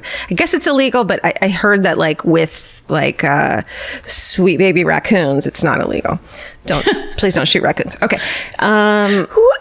That'd be horrible to shoot a raccoon. Well, raccoons are like actually really evil in some places, right? Yeah, but still, they're like little people Yeah. in costumes. They use their hands like people. Yeah, You can't just shoot a fucking And raccoon. they look like cats. Like, yeah, and they're up to something. Like, let them have their plan. remember when one ran in front of your car the other day when we were driving? Yes. We were leaving my fucking parking garage. Karen was driving me somewhere, and one just like did a like, I'm gonna run into the whoa, and like Karen, like a cat, fucking slammed on the brakes. It was really impressive. I'm a graduate of the Bob Bondurant School of Driving. That's why. There you go. No, that's a lie. But my friend Andy I wouldn't Packard. know. I don't know who growing that up- is. I know it's a reference that only like 10 people in Northern I California bet would Don and fucking Kevin would have known. get. They would know. For some reason, I think how richer housewives to do something went to the Bob Bondurant School of Driving. It was like escape driving and stuff like that. That sounds amazing. was- I think I'm already like I'm not just a member, I'm the owner. Yeah. Judy Packard, my friend Andy's mom, who was the coolest and nicest mom, had a sticker for the Bob Bondurant School of Driving on the back of her 280ZX. And that's why I always thought about it. I'm on board. Okay, so they go out around 12:30 in the morning to go do this thing. They have the flashlight and Don's prize .22 rifle, shotgun, I don't know, and they head out into the familiar woods that they fucking grew up like going through. Yep. So, all right, boom. There that is. Cut to the following morning. It's now August 23rd, 1987 at about 4:25 in the morning. Oh, no. A 75 car, 6,000 ton cargo train is on its regular night run from Texarkana, where that crazy killer was, to Little Rock. So it's The servant girl annihilator? no. Remember the guy who might be the city who Zodiac was killer? the guy who was the city was afraid to go to sleep. Yeah. The town that was, yes. It might be the Zodiac. Right. So that's Texarkana. Okay. So they're going from Texarkana to Little Rock. Where Ted Cruz is from. Sorry. You silly Billy. How dare you? Well, this does go to the top, so maybe he's involved. Okay. The train is over a mile long. It's traveling at speeds of around 50 miles per hour, blah, blah, blah. The train starts to approach Bryant to like go through the little town there. And engineer Stephen Schroyer notices something on the tracks ahead, as do a couple other workers on the train. And oh my God, this Stephen guy gets interviewed in the original episode and he's just like, breaks your heart. He's just like salt of the earth, good guy. And it's completely ripped him apart. Yeah. I mean, So at first they think what they see on the tracks, laying on the tracks, is an animal. But but they notice in horror that in actuality they see two teenage boys, or like young boys, they think, laying motionless on the tracks. They're laying parallel with their heads on one rail, their body across the tracks, and their feet towards the other rail. So like across the tracks, like a robber would do. Yeah. And they know that the boys' lower bodies appear to be covered by a light green tarp, and that beside them was the rifle, also parallel, laying on the tracks. Oh. So this dude, Stephen Schroyer, who's like a fucking veteran train dude, he frantically blows the loud diesel horn as he pulls the emergency brake, even though he knows there's not enough time for the train to stop. He's hoping that they'll move. But the train dudes feel the impact as the train hits and proceeds to run over the bodies of the boys on the tracks, which the horror, it's like, sometimes I think about the people who like commit suicide by parking on a track, and you just don't think about the people who are on the train who you are going to scar for the rest of your life. That's right. Not that this... Well, no, it's not the same, but also that idea that you would know... It's almost like if they hadn't looked, then they would have hit, and then it wouldn't have been as traumatizing. Right. But to know it, to try to prevent to see it happening, exactly. But it's horrible. It doesn't matter how you slice it. It's horrible. Well, it is, you're right. The police Stephen radios the police from the train, and when the dispatcher says, "Have you got any injuries?" Stephen Schroyer says, "No, we've got death." Which I think is the most chilling thing I've ever heard. So once the train comes to a stop, the crew, they exit to view the carnage just to see what the fuck's going on. They had experience hitting animals in their years as train dudes. None of them had ever hit a human, but they knew to expect a lot of gore. But they were surprised by what they found. So they were also avid hunters, as well as having hit animals before on the tracks. And they all knew that fresh kill had bright red, free-flowing blood. The blood from the boys was purple in color. It was thick and oozing, indicating that the boys had already been dead for some time before the train had hit them. By 4:40 a.m., the local and state police had arrived at the scene, and they began investigating. As the train dudes explained to Saline County Sheriff's deputies on the scene about the curious lack of blood present, meaning to them that the boys had already been dead, and add to that the observation of the train dudes, and this part's fucking crazy, as they had approached the bodies on the tracks in the speeding train, blowing the horn like fucking mad, the fucking rails are shaking, the train coming towards them, neither of the boys on the tracks flinched or moved a muscle, something that one would think would be human nature when a speeding train is coming towards you, even if you intend to get run over. Yes. So like if you're laying there to kill yourself, you're still going to, roll into a ball or do something. Right. And even say maybe one of the theories is like, they got super drunk or fucked up and passed out. Well, hold the fuck up. But I mean, wouldn't a speeding train wake you up even if even if you were super drunk? But yeah. 100%. They were like, they didn't even flinch. Right. So, but the scene was immediately treated as a suicide or traffic accident scene by the sheriff. Despite the info pointing to foul play, this means that the scene wasn't properly secured.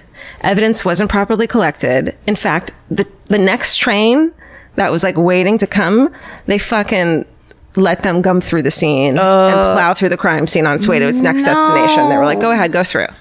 Yeah. And even the paramedics were skeptical of the handling of the scene as an accident, and they actually attached a note on their report noting that the condition of the boy's body when they found them suggested that they had been dead long before they were struck by the train. So they were like, fuck this shit, and put a little like, we're going to check this shit out, Yeah. Oh, good. So let's cut back to Dawn and Kevin. When they hadn't come home that morning, Dawn's father, Curtis, began to worry and notified Kevin's mother, Linda Ives. Eventually, later that morning, Curtis hears a rumor from a neighbor. So there's this rumor already going around town that 2 teenage boys have been shot and tied to the railroad tracks. That's the rumor going around. Whoa. Oh. And it wasn't long before the police show up, and the clothes the boys had left the night before in were ID'd as the ones that Dawn and Kevin had been wearing, and that the boys on the tracks had been wearing, thus confirming the deaths of Dawn Henry and Kevin Ives. Which is so fucking awful. So shortly after, the medical report was released by the state medical examiner, this fucking dickhead named Dr. Fahmy Malik.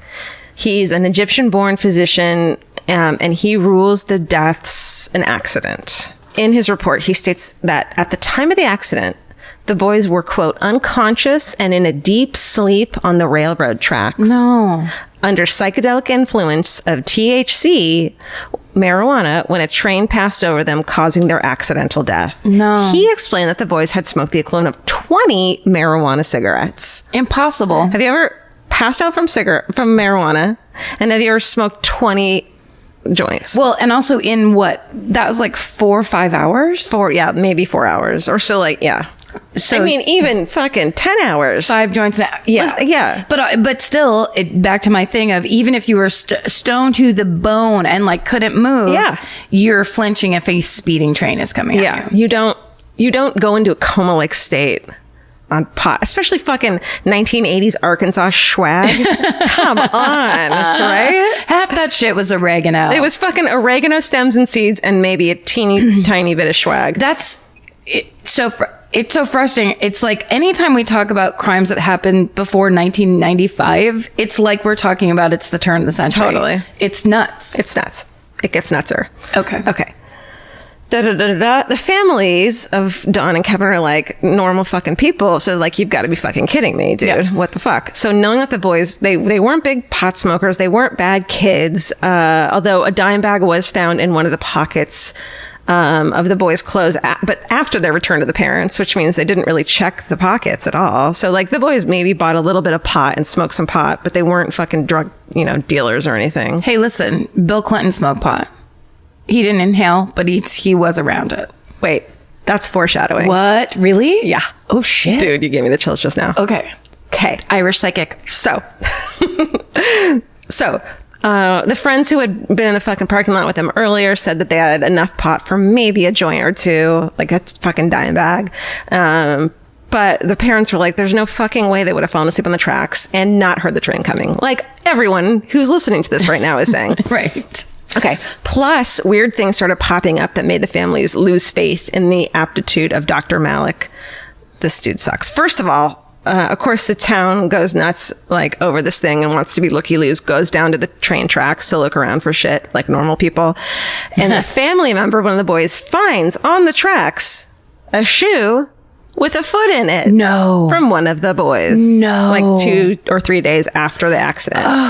And the fucking autopsy had already been fucking like done, and he didn't mention that there's a goddamn foot missing. What the fuck? Exactly. The autopsy. Okay, so they also told the crew, they told the train crew, who has no stake in this whatsoever, they're just telling it as they see it. The cops tell the crew that although they had said they observed a green tarp over the lower half of the boys' bodies right before running them over, the tarp must have been an optical illusion because it didn't exist. Oh, guys. That's not the option. You have to look for it. Or you can't just hide it because it belongs to someone you know. Yeah.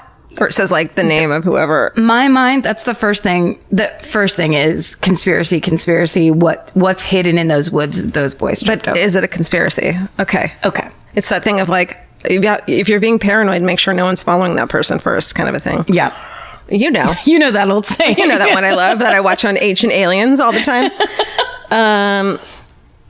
And like a bunch of other shit that I don't have 4 episodes to tell you, like True Crime Garage does. I'm going to listen to True Crime Garage do it too. It's good. Because there's nothing better than the details and like the super mysteries. And I have a bunch of references to tell you about, to watch too. Okay, cool. To listen, to read too. Okay. So for 5 months, Kevin and Dawn's parents, who are fucking badasses and not letting this shit go. They're normal fucking working class people. And they're like, up against the fucking government. Yeah. But they do not let this go.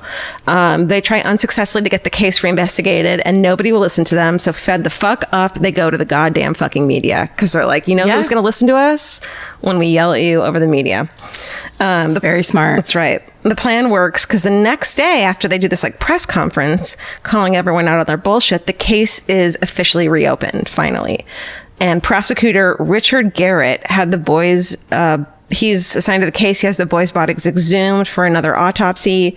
This leads to a creation of the grand jury that was led by an attorney named none other than Dan Harmon of Rick and Morty fame. No, what if that was his first career? No, it is. His Then name he is moved Dan to California Harmon. to get away from all that. His name is Dan Harmon, which is is weird, but it's true. So that's got to be weird when you Google Dan Harmon and you're like, wait, what? Wait. So he's a friend of the prosecutor, Richard Garrett, and had been in the mix with the family from the very beginning. He was an advocate for the boys' families. He was like, what can I do for you free of charge? He volunteered to them before requesting that the judge who's presiding over the grand jury appoint him special prosecutor to supervise the investigation over the deaths. Because he's like, I want this to be fucking solid. I'm in on this. Like, let's do this. So a new outside pathologist who's like, Dr. Malik is kind of stupid, concludes that the boys had He says that on the record. it's a quote, a direct quote, says that the boys had only smoked between 1 and 3 marijuana cigarettes after doing the tests. They found that Don Henry's shirt had tears on the back of it that were consistent with a sharp object like a knife, not like how it's so amazing how good these people are at their job that they can be like, this is a rip and this is a fucking like direct stab wound. Yeah. That's like, they can tell. So they find that in his shirt and on his body, they match up. So like if it had been from the train, like his shirt would have been pulled up, but it matched. You know what I mean? Yes. It was matching of a knife going in. Right. Yeah. Beforehand. And like the blood matched someone being alive, not someone being dead beforehand. So, and injuries and bruises on Kevin's face were consistent with a hit from the butt of a rifle or another blunt object. Shit. This is fucking pre-mortem. Right. So in grand jury testimony, the lead pathologist said that the boys, quote, were either incapacitated, knocked unconscious, possibly even killed, their bodies placed on the tracks, and the train overran their bodies. So in 1988, the grand jury reversed the ruling of accidental death and ruled the deaths to be probable homicides. Okay. Great. Awesome. Movement forward. Step 1. Here we go. But even then, Dr. Malik has said that he didn't believe anybody, quote, laid a finger on those boys. Like he refused to believe it. He wouldn't give over a bunch of like evidence. He wouldn't give over shit. He was just like fighting it tooth and nail. Now, here's the thing. And this is a time where, you know, this is when doctors made a shit ton of money. And they were like the end all be all of knowledge. Of all knowledge. Sure. And part of that, it's like Alec Baldwin in that movie where he's like, I'm not playing God, I am God. Where they really, that's part of it. 30 Rock. Yeah. Love that movie. Good one. But I think now part of the advancements, I think, of like criminology, I guess, to be this dumb and broad. No, that sounds great. That sounds correct. It's just essentially people going, I don't know, but I'm trying to put the story together. Yeah. Not that you have to come in and be the final word expert, because that's just a setup to be wrong. Or people saying, I want a second opinion, and the doctor not being like, fuck you. Right. It's just like, great. no, you should get a second Yeah. opinion, because what we should want here is the truth and Yeah. the solution, not me to win some game that's not really what's happening. That's I don't right. know. And Dr. Malik was like 100% on board. Let me tell you some more information. Okay. Okay. This is where we get into the like, here are the facts. Let's get into the fucking deep dive. This is the beginning of it. So his controversial ruling. All right. So this thing about Malik is he had this controversial ruling in the case of a patient's. So there's this patient who died in a hospital, and the woman who was facing legal issues was the nurse Anesthesiologist? No, anesthetist. Mm-hmm. That's a hard one. It is a hard one. Okay, she was a woman named Virginia Kelly, and he helped her in the case of a patient's death, helped her avoid legal issues while she was already facing negligence and malpractice charges. So he helped get her off by like writing these like, you know, Fudging it a little bit? fudging it a little bit. Does the name Virginia Kelly sound familiar, Karen? Is she a angel of death? Nope. Oh. She is the mother of the man who, during the time of this case, the grand jury case, she's the mother of the fucking governor of Arkansas, Bill fucking Clinton. What? Wait, what? Huh? Bill Clinton's It mother goes all was the way to the top! was accused of malpractice? She, twice. Listen, I am fucking liberal as fuck. but Whitewater? If you think that I believe a thing a politician says, either side. Oh, no, yeah. This isn't political. This is fucking politicianal. I think also, if we've learned anything in the past 2 years, is that pretty much anyone involved in the government is crooked as shit. A lying liar who fucking lies. We were all being lied to just endlessly. And if you've only learned that in the past 2 years, then welcome to the fucking parade. Thank you. I'm glad to finally be here. But Karen was just believing all of it.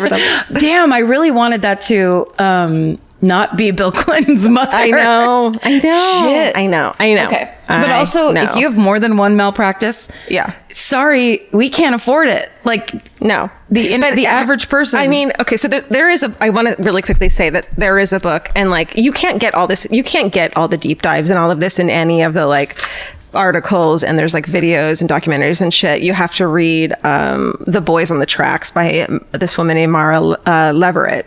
She like gets into all of this shit, which I have to read. I haven't read it yet, but like it's like about the case and like what malpractice suits there were and what happened, which I've read about, and they're bananas. It's all bananas. Okay, great. We just don't have time.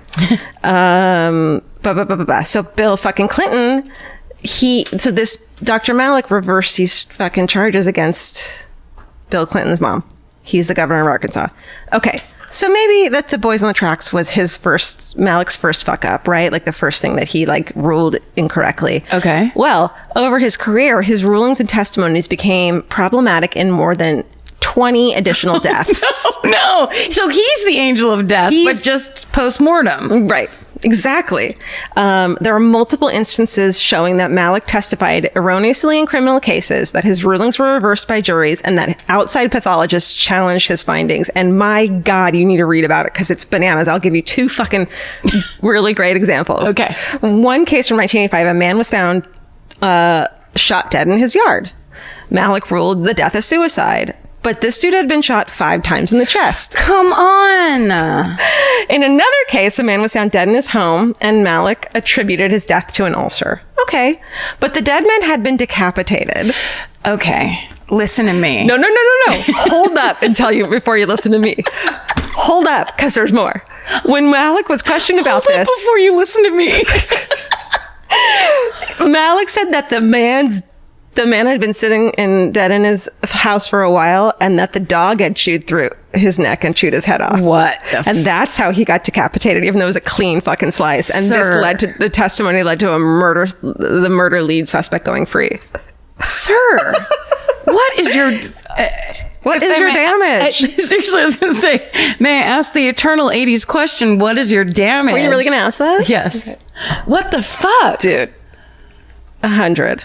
This immediately makes me think of that blood spatter expert in the staircase. We're just like, how he got away with that multiple times. And it's this weird thing of like, wait, he believes himself. Yes. That's the scariest thing of someone who like is clearly full of shit or lying or wrong and believes themselves. Yes. That's the scariest thing. Yeah, it's easy to get carried away with like what knowing things means about you. Right. Well, the families tried to argue with Dr. Malik initially of like this, how can you think, like tried to reason with him. Dr. Malik got pissed off, pulled out the fucking autopsy photos of their children and tried to show the families these photos. Sir. And one of the fucking police officers there had to like be like, don't fucking do that, dude. Like this guy's very problematic. Okay. 5 times in the chest. Okay. When Governor Bill Clinton was asked to comment about Dr. Malik's bullshit, he praised Dr. Malik's work and stated that the mistakes came from being overworked and underpaid. So Dr. Malik had clearly fucked up the case of Don and Kevin, which, Karen, you and I would think would lead to a slap on the wrist or something, right? That's sure. what we would think. Yeah. But no. 2 months after the grand jury ruling about the probable murder, Clinton sent a proposal asking to raise Malik's salary by 41.5%. Right? Yeah, that's pretty unforgivable. Exactly. So, here's just a great side note that I thought you would like. At a hearing about this pay raise 2 months later, Linda Ives, Kevin's mother, and other Malik haters formed an organization to like stop this from happening. It was called Victims of Malik's Incredible Testimony. And the acronym? VOMIT. What's her name? Linda Ives. Hell yes, Linda Ives. Vomit. How great is that? Okay. Well, also just how disgusting. This is like to watch somebody not only not help you, that it's their job and it's what their duty is. Yeah. There's like their sworn oath is to help you and use their knowledge to protect you and help you and whatever. And this person is doing exactly the opposite, being terrible at it, and then getting a raise for it. That's getting just praised by like the higher up that you would go to point out the problem. Because he's done a favor for that higher up. Right. Well, yeah. Allegedly. That's rough. Allegedly, that's the reason. Allegedly. Who knows? Okay. I know. Okay. All right. Vote Ross Perot. All right.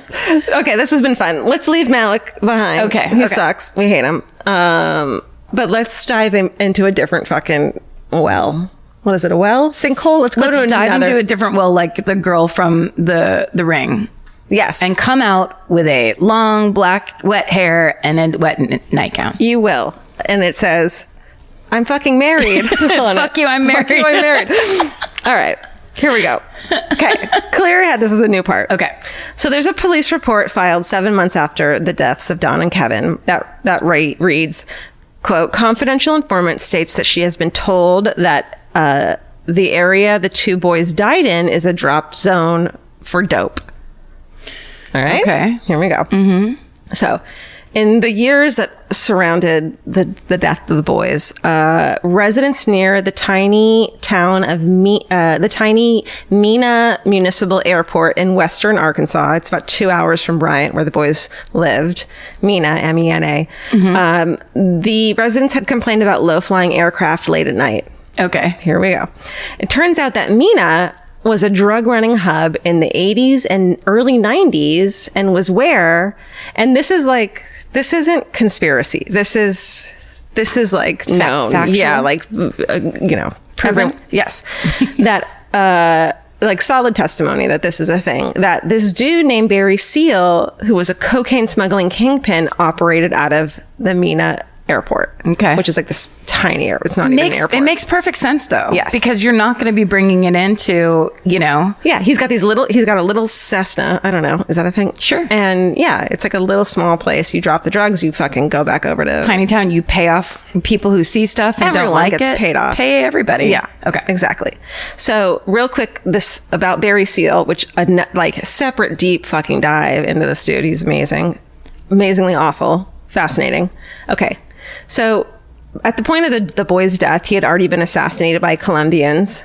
So he's not involved in the murders. It was his setup though. Yeah. Right. So initially he was hired by the DEA to fly his small plane over over Central American countries, taking photos of rebels. So the DEA was like, take photos, prove that like this drug smuggling cartel shit's going on.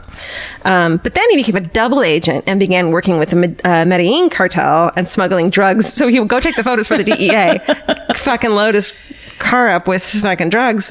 Later days back over. The perfect setup. I think he eventually became a triple agent and like fucking ratted on the cartel. Sure, too. he did. Like, this guy had no honor. None. But what a perfect hiding place is like in the DEA's pocket. Exactly. Yeah. It's almost like Out of Sight. What was that movie? No. Out of Sight with Jennifer Lopez and George Clooney? No. Let's talk about What's it. the one with Blow with Johnny cute. Depp? No, yes, but it's similar. What's the one from Jesus. Ben Affleck Risky Business. and what's the other one? Oh. Forget it. Edit that out. It's terrible. But the guessing's fun. Is this fun for anyone? Just me? What's Casey Affleck's like original partner's name? I have to go from the very beginning. Partner. Ben Affleck's original partner's name. Matt Damon. Right. Okay. So Oh, you mean that this Scorsese movie where it's the drug, Yes. the DEA agent, Yes. Leonardo DiCaprio? Yes. Oh, it's not Matt Damon. Yes. No, Matt Damon's in it too. Okay. And so is Mark Wahlberg. What is it? Not The Departed. Oh, that's The Departed. It is The Departed. I'm thinking of something else. I was going to say The Uninhibited. I'm not joking. Some of the best content we've created Oh my God. far. Edit part of that out. No, leave it all in. It's so glorious. Edit Casey Affleck out. Okay. Leave that in. Okay. Please go rent The Uninhibited at a red box near you.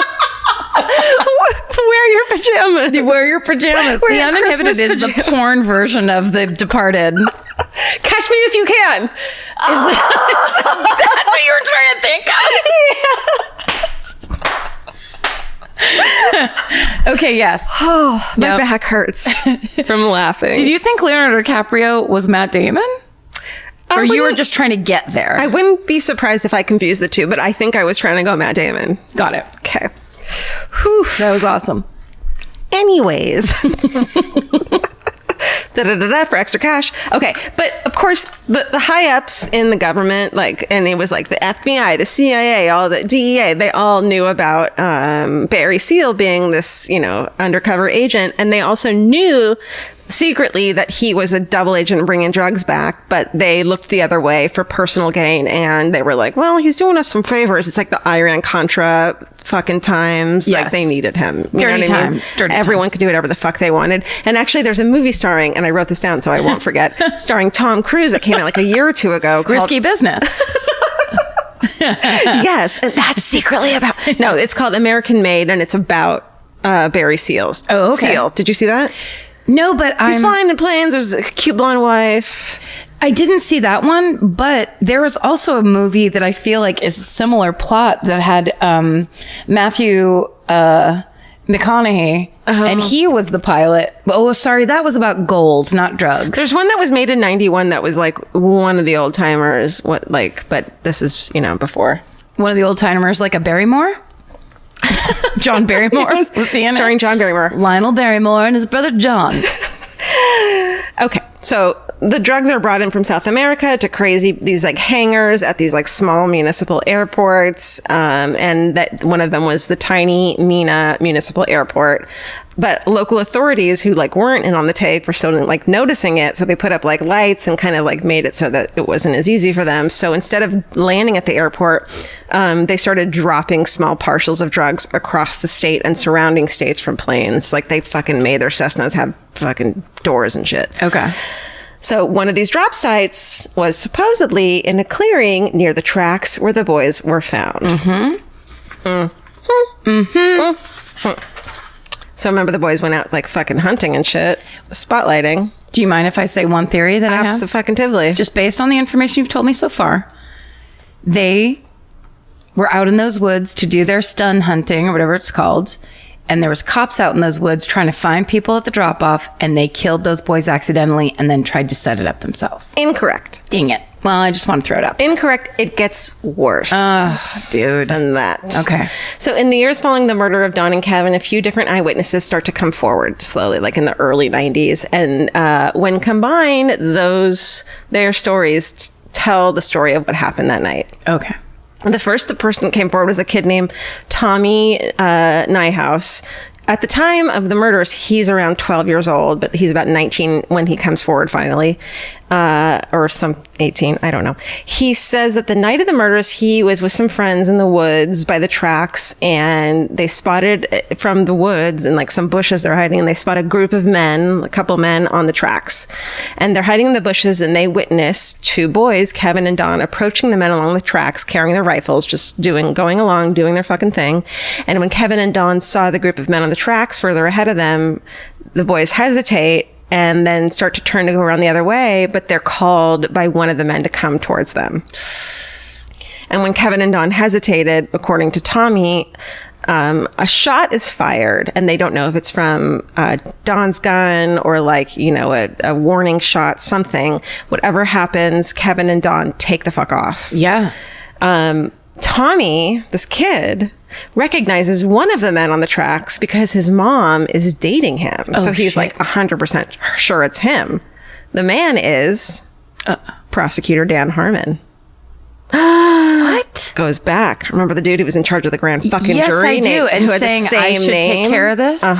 Saying, put me on this case. I'm going to fucking exhume the bodies and depose these fucking people. What? It's Dan fucking Harmon. What? Mm-hmm. Okay. After coming forward, Tommy passes polygraph tests. He's put into protective custody. He gives video statements of what he witnessed the night of Kevin and Don's murders, meaning he's a fucking reliable witness. Yeah. The boys, so then the story goes on that the boys, based on witness testimony, ran into their friend named Keith Coney, who gave him a lift on his motorcycle to the local grocery store to a payphone located there. So the next part of the story that was observed, that had a witness, was observed by a man named Ronnie Goodwin, who told state police that he was driving by when he saw two boys in the parking lot of the grocery store. And then two officers showed up, and they're unmarked but recognizable that it was a cop car because of the fucking antennas and shit. They show up in their cruiser to the boys. Yeah. Ronnie drives past, pulls into another lot, and witnesses the officers beating the two boys, including one of the officers hitting one of the boys with the butt end of a rifle and then throwing them into the back of the cruiser and heading towards a dirt road that leads to the tracks. And this is probably before the grand jury testimonies that had happened is available. So getting hit in the face with the butt of a fucking rifle isn't something that was like probably well known. Right. And it's incredibly specific. And it leaves, as you said, that very specific like wound and mark. Exactly. Which I'm sure old Ronnie Goodwin, like who knows, he could have been the principal of the high school. He could have been the guy that hangs out in the grocery store parking lot.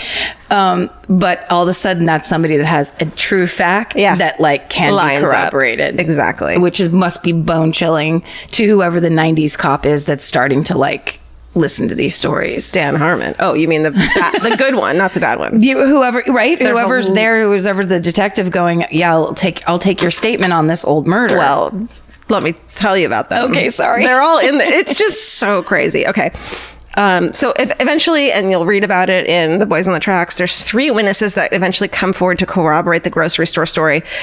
2 of those witnesses are murdered when they were called to testify about this in the new grand jury hearing. There's a new grand jury hearing eventually that comes together, and 2 of these guys are murdered. What? I'll tell you about it in a minute. The next witness to come forward is a woman named, this fucking woman. I mean, love her forever. Her name's Charlene Wilson, and she's basically like what you would have done in the 80s, which is if you looked fucking hot and you're like, I'm gonna date everyone and do drugs and have the most fun of my life. Hell yes. And she's this fucking gal, and she's just having a blast. She's doing whatever. She's fucking around. Charlene Wilson had kind of had a come to Jesus moment, and she gave secret testimony to the federal investigation, including a videotaped confession as well as a 4-page confession letter signed in front of 3 local office officials in May 93. So once this stuff was over, she had this like, I'm not going to do this shit anymore. Sure. And so in 93, she comes forward with her story. So at the time of the Boys on the Tracks murders, Charlene was dating Dan Harmon. And she claimed that she had been on the tracks that night with Harmon and a guy named Keith McCaskill, who's a meth dealer and known police informant, and a couple other people, including 2 fucking local cops, for a drug drop. So you saying that the cops accidentally shot them? No, the cops were fucking in on it. Oh, the cops were there to fucking be muscle for Dan Harmon and this drug drop. What? Because, and they were there because she told them in the summer of 1987, so like right before this happened, that summer, one of the drugs drops disappeared. So they think that fucking local kids grabbed the drugs and fucking ran. Yes, they did. It's a bag of coke. I mean, yeah. It's a big duffel bag filled with blocks of $1 million of coke. So many parties in the parking lot at the grocery store. Exactly. So Dan Harmon, who's like the fucking kingpin of this, is fucking pissed off. So he brings out some of his men to watch the delivery on the night that Kevin and fucking Don are walking by. Oh, fuck. And they're expecting a delivery of 3 to 4 pounds of cocaine and 5 pounds of weed. And Charlene was supposed to make the pickup that night, but she had been, quote, highballing which is a mixture of cocaine and crystal meth. Girl. And was totally, quote, strung out. Yeah, you were. That's such a crazy combination. That's like when you get a red eye and you put a shot of espresso into coffee, where it's just like, don't pick a lane. You don't. And there's this really great, not great, I mean, it's this great, it tells you a lot, of documentary called Obstruction of Justice, The Mina Connection, which is on YouTube, and she's interviewed in it. And this fucking, she's not in Heavy Metal Parking Lot because she's fucking backstage with the band. Like, she's the best. And she probably got clean. She probably got sober, and then she was just like, kept telling her sponsor, like, sorry, go ahead. No, you're on the right track, except that's the sliding door theory. Oh, okay. You're right. So she's supposed to make the pickup, highballing. They told her to wait in the car while they go to the drug, like to pick it up. And she did until she saw the little kid, Tommy, remember him? Yes. Running from the gunshot thing, whatever. It's a little cloudy. Okay. She gets out of the car. She goes over to the men who had intercepted a group of boys at the drop site, which is fucking Tommy and Don and maybe their friend Keith. Right. Who was on the motorcycle and who maybe got away. So according to Charlene, some of them had managed to get away, maybe Keith, but Kevin and Don were captured. And when she got there, Dan Harmon's men interrogated them as they were lying on the ground, face down, hands tied behind their back. And they were kicked and beaten and finally executed. Fuck. So Charlene's like, this is the story. She knows it for a fact. Yeah. Shit. There's more to, like, just fucking read it. So the group of men led by Dan Harmon then loaded the rest of the drug drop into the car. They wrapped Kevin and Don up in a tarp from Wilson's car and put them in the trunk of the car. And then they moved, quote, they moved up the track a little ways and removed the boys and laid them across the tracks. And according to Charlene, she says at that point she freaked out and started running away from the scene. She's like, I'm on meth and coke, and you just fucking killed a bunch of people, like killed 2 teenage boys. Can you imagine? Also, but just, I understand that's just drug use, and it probably was like, by that point, that was just like standard fare for her. But if you have to go do something as stressful as like a drug drop, how are you on white drugs anyway? And then, like, of course something horrible happens. I mean, it's the answer to a lot of things where it was the 80s. Yes, that's right. That was the 80s. We didn't know meth was bad for us back then. It's totally that. We thought it was given to us as a diet pill. It was a fun bump just to get you past that midnight era. You know. We've all been there. This is just me talking shit out of school, but this chick Charlene was also the ex of a man who had been was a convicted drug felon. His name was Roger Clinton. He was the half brother of Bill Clinton. Oh shit. Just as an aside. No, we heard a lot about Roger Clinton in the Clinton era where he was troublemaker. Yeah. They were like, don't bring him up. Okay. Where does this go? All the fucking way to the top. Okay. So, okay. Shit, this is crazy. I know. Dan Harmon. So then Dan Harmon, there's this new grand jury that convenes to fucking figure it out. Dan Harmon uses that grand jury to find out what he could about who had informed on him. So he's in charge of the grand jury and he's calling all these people and getting all these fucking secret documents to find out about what they knew about him, which is can't be legal. No, seems unfair. And to make it appear, and make it appear like they were suspects. And the purpose was to discredit those witnesses so that if he ever got arrested and charged with drug charges, he could say that it was retaliation for this grand jury trial. So he called everyone he'd ever been in fucking bed with to be like, no, they're just retaliating against me now when he has this drug trial later. Sure. That's in Mara Leverett's book, The Boys on the Tracks. Okay, so we're getting there. We're almost done. So Keith McCaskill, who was the one of the guys on the tracks that night, who was like the informant and the meth dealer, before the grand jury, they called him to speak at the grand jury. He gets stabbed to death in his driveway before he can fucking testify. Keith Coney, the boy on the fucking motorcycle, he dies in a mysterious motorcycle crash just a few months after Don and Kevin had died, and he had refused to tell authorities what he knew and saw, and he would only tell his father that, quote, "It was the cops who killed Kevin and Dawn." Shit. So he is on his motorcycle. The motorcycle crashes. It looks like he's being chased. He maybe had his throat slit before he crashed, but there was no autopsy, what's it called? Requested. So we don't know. What? Yeah. But the grand jury did rule conclusively this time, not probable homicide, but definite homicide, about Kevin and Dawn's murder. Eventually, Dan Harmon finds out about our fucking girlfriend's testimony. And so in 1992, Dan Harmon sets her up and personally busts her for a small amount of drugs plus weapons charges. He fucking set her up. Yep. He arrests her personally, hands her the fucking, cuffs her, arrests her, even though he'd been dating her and having her as his drug mule. Wow. He prosecutes the case against her. This seems unfair. It's her first drug offense, which usually is fucking probation. Right. He offers her a plea bargain of 116 years. She says, "Go fuck yourself." She gets sentenced to 31 years in jail. I can't tell for sure, but I think she's still fucking there. No. Yeah. It's been 31 years. It's been 32 years since then.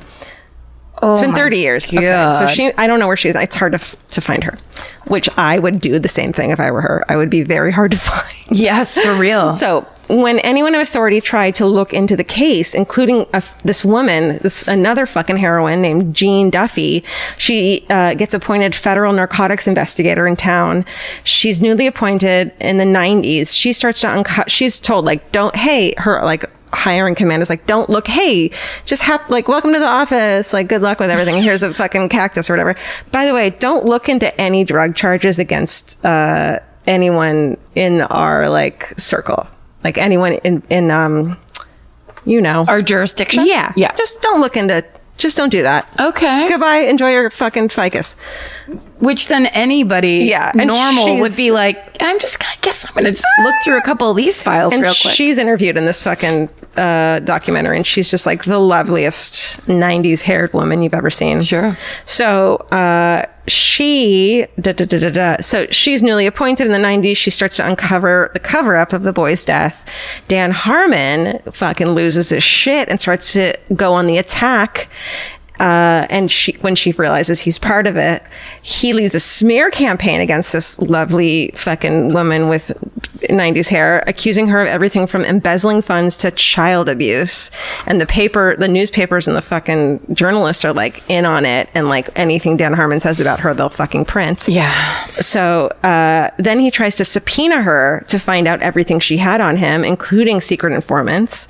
And she's like, you can't do that. She starts to fear for her fucking life because she refused to turn shit over, which meant she would have gone to prison. And she got a secret informant was hey, they're gonna kill you in prison. That's their fucking plan. Yeah. So she goes into fucking hiding. Eventually, after a long shit, she becomes a teacher in Texas, which is yeah, dude, don't.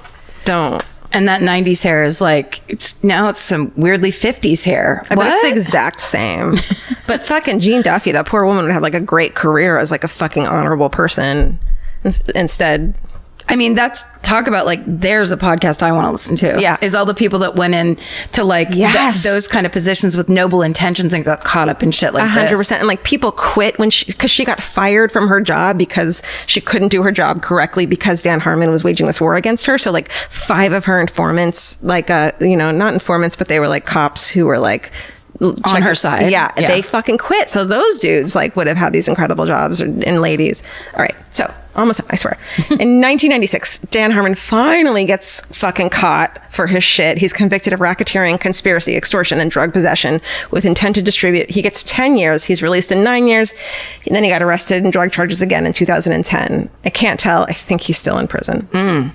But everything turns out, he was completely fucking drug kingpin this whole time. Wow. Later in the 2000s and on, one of the police officers who was alleged to have been on the tracks that night and beaten and taken to the boys to the tracks, this guy named Jay Campbell, who had gotten higher and higher and up, he and his wife were arrested on many drug charges and sentenced to decades-long terms in jail. So they're all fucking in on this. Yeah. The families of Kevin and Dawn are still not receiving cooperation from the Saline County Sheriff, who happens to be a guy named Rodney Wright, Who is he? He's fucking Dan Harmon's nephew. No. As recently as 2016, Linda Ives, who has not fucking given up the fight, has filed suit against multiple government agencies for refusing to answer her Freedom of Information Act requests and for withholding info in regards to the death. So she's still fucking on this shit. The government's responded to her suit by asking the court to dismiss the suit because it's an ongoing investigation. And the case is still open to this day. She says it's not a political issue with her because they were never a political family, but until the Arkansas political machine reached into their lives and destroyed the tranquility that they had as a family. Yes. And that's the fucking boys on the tracks. The fucking tip of the iceberg. Fuck. I mean, dude. But because I have to say, when I saw that on, I'm sure it was Unsolved Mysteries, where all that stuff where it's just like the weirdest, it's clearly a setup of trying to make it seem like boys committed suicide when they were dead. And it only worked because everyone was in the pocket of everyone else. Yeah. And like when you look at that as a person who reads a lot of true crime or whatever, you're like, well, one of the options is there's a really bizarre serial killer that likes to kill people and then confuse people, which is like, you've never heard of that. Like it doesn't line up with any of that. It completely lines up with cover up with, I know like some people are like, I don't like conspiracy theories, but it's like, this is the only fucking thing. This like makes more sense than the boys anything. This is the thing that, like every little puzzle piece goes in space. It's not a fucking conspiracy theory. There's proof that all of these people, you know, they all went to prison later. They all were in each other's pockets. Malik got fucking like fired and promoted to something else when Bill Clinton became president. Like everyone, and he did fucking get Bill Clinton's mother out of, you know, all this legal bullshit. And like Dan Harmon did fucking is proven that he was like the judge was in on the take. The fucking it's not a conspiracy. It's not a conspiracy. Well, I mean, it's actually a true conspiracy theory. Right. It's like there are, and that's the thing we're starting to learn these days more and more, is a lot of conspiracy theorists were right. And just because they were freaked out by it, or like, you know, weirdos like us, shit, like the Wormwood, like on Netflix, it's like, it's actually a known fact that the CIA gave LSD to people who didn't know about it to see how they would react. That's not me being like a fucking weirdo conspiracist. Right. That's the truth. It's simply the truth. Yeah. Well, and a lot of people who are like, I don't like conspiracy theories, are the kind of people who are like, I also don't like the truth. Right. I just want something that's not going to rock the boat or like freak me out. But or they confuse like aliens with the government doing something nefarious. Also small town, like we're talking about small town Arkansas. Yeah. So this is, you know, families, relatives, everybody who knows people. That's all those relationships are. That's how a lot of those towns operate. Is like, I'm the sheriff now. You're going to be the sheriff when I die. Yeah. We're going to keep all the secrets exactly where we have them and nobody mess around. And like, I mean, honestly, what a great way to conceal a murder. Yes. So you know the train's coming at 4:30 and still in the dark. How do we hide this? God, you know, rotten. Dan Harmon was high as he was probably on, what is it called? The speedball too. Oh yeah. They take it a little too far and they kill the boys. What's a great way to fucking hide this? It's not like, it would have worked if the fucking train conductor had never seen the boys. That's right. That's what they thought was going to happen. Or if the medical examiner had been legit and was like, you know, no, this blood is old. There are these wounds. Like if the parents had been people who believed in the government or hadn't, you know, raised a fuss. And how many did get away with it? You know what I mean? Like how many out there that they're like Linda Ivers wasn't there to fucking scream about it. That's right. And call vomit on everything. That's right. Yeah, no, that's amazing. And horrifying, obviously. Yeah. Crazy. I think that's one of my favorite ones. That's amazing. Well, also because it's very satisfying. Yeah. The second you started talking about like the low plane drops of drugs, we're like, all right, now we're in a whole different thing. This is not small town America. I want to give, there's an unexplained-mysteries.com website, and there's a dude named, how would you say, or I'm sorry, a person, it might be a lady, I don't know. Let's see. It's a French word. Lemieux? Lemieux. Who like broke it the fuck down in a way that was like, he or she did a thing that was like based on all these people's testimonies. Here's what happened, and like told the story in a perfect way. And like, I love that. It was great because I can't even tell you how many fucking sites I've been to for this. It's really fun. Like, it's a fun rabbit hole. Yeah, that's great. Yeah. Really fascinating. Yeah. And of course, The Boys on the Tracks by Mara Leverett. Let's all read it. It's our new book. Yeah, that sounds good. Oh my God. Fired up now. Also, then it makes me think of like, I wonder if all those, there's an area, I'm sure every state has one, but like there's that triangle in Massachusetts where it's like crazy shit happens and don't go there, it's haunted and all that stuff. And it's like, that could be a drug drop. Like, I wonder how many things like that are like urban areas of like the Blair Witch lives here. And then all the kids are like, go there, but then don't go any closer because people get killed or whatever. And it's just like, don't go here because we're just shipping cocaine into this little cabin. It makes me think that, what's that place where all the... Colombia? Where all the cocaine comes from? No, I know that one really well. What's the one where like they go and molest children? The Federal Credit Union. Oh, in Lincoln, Nebraska? Yeah, what's that place called?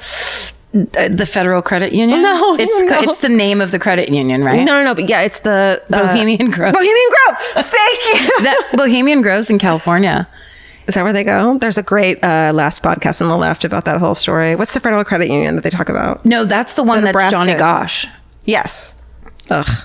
It's Johnny Gosh, but then the Bohemian Grove is basically insanely rich leaders, and it's right by where I grew up. Jesus. Yeah, I know people that have like worked there as cater waiters and stuff, but they do all this weird shit and it's very secretive. Can they have a cater waiterinos and tell us what really fucking happens there on Facebook? I will join that subgroup immediately.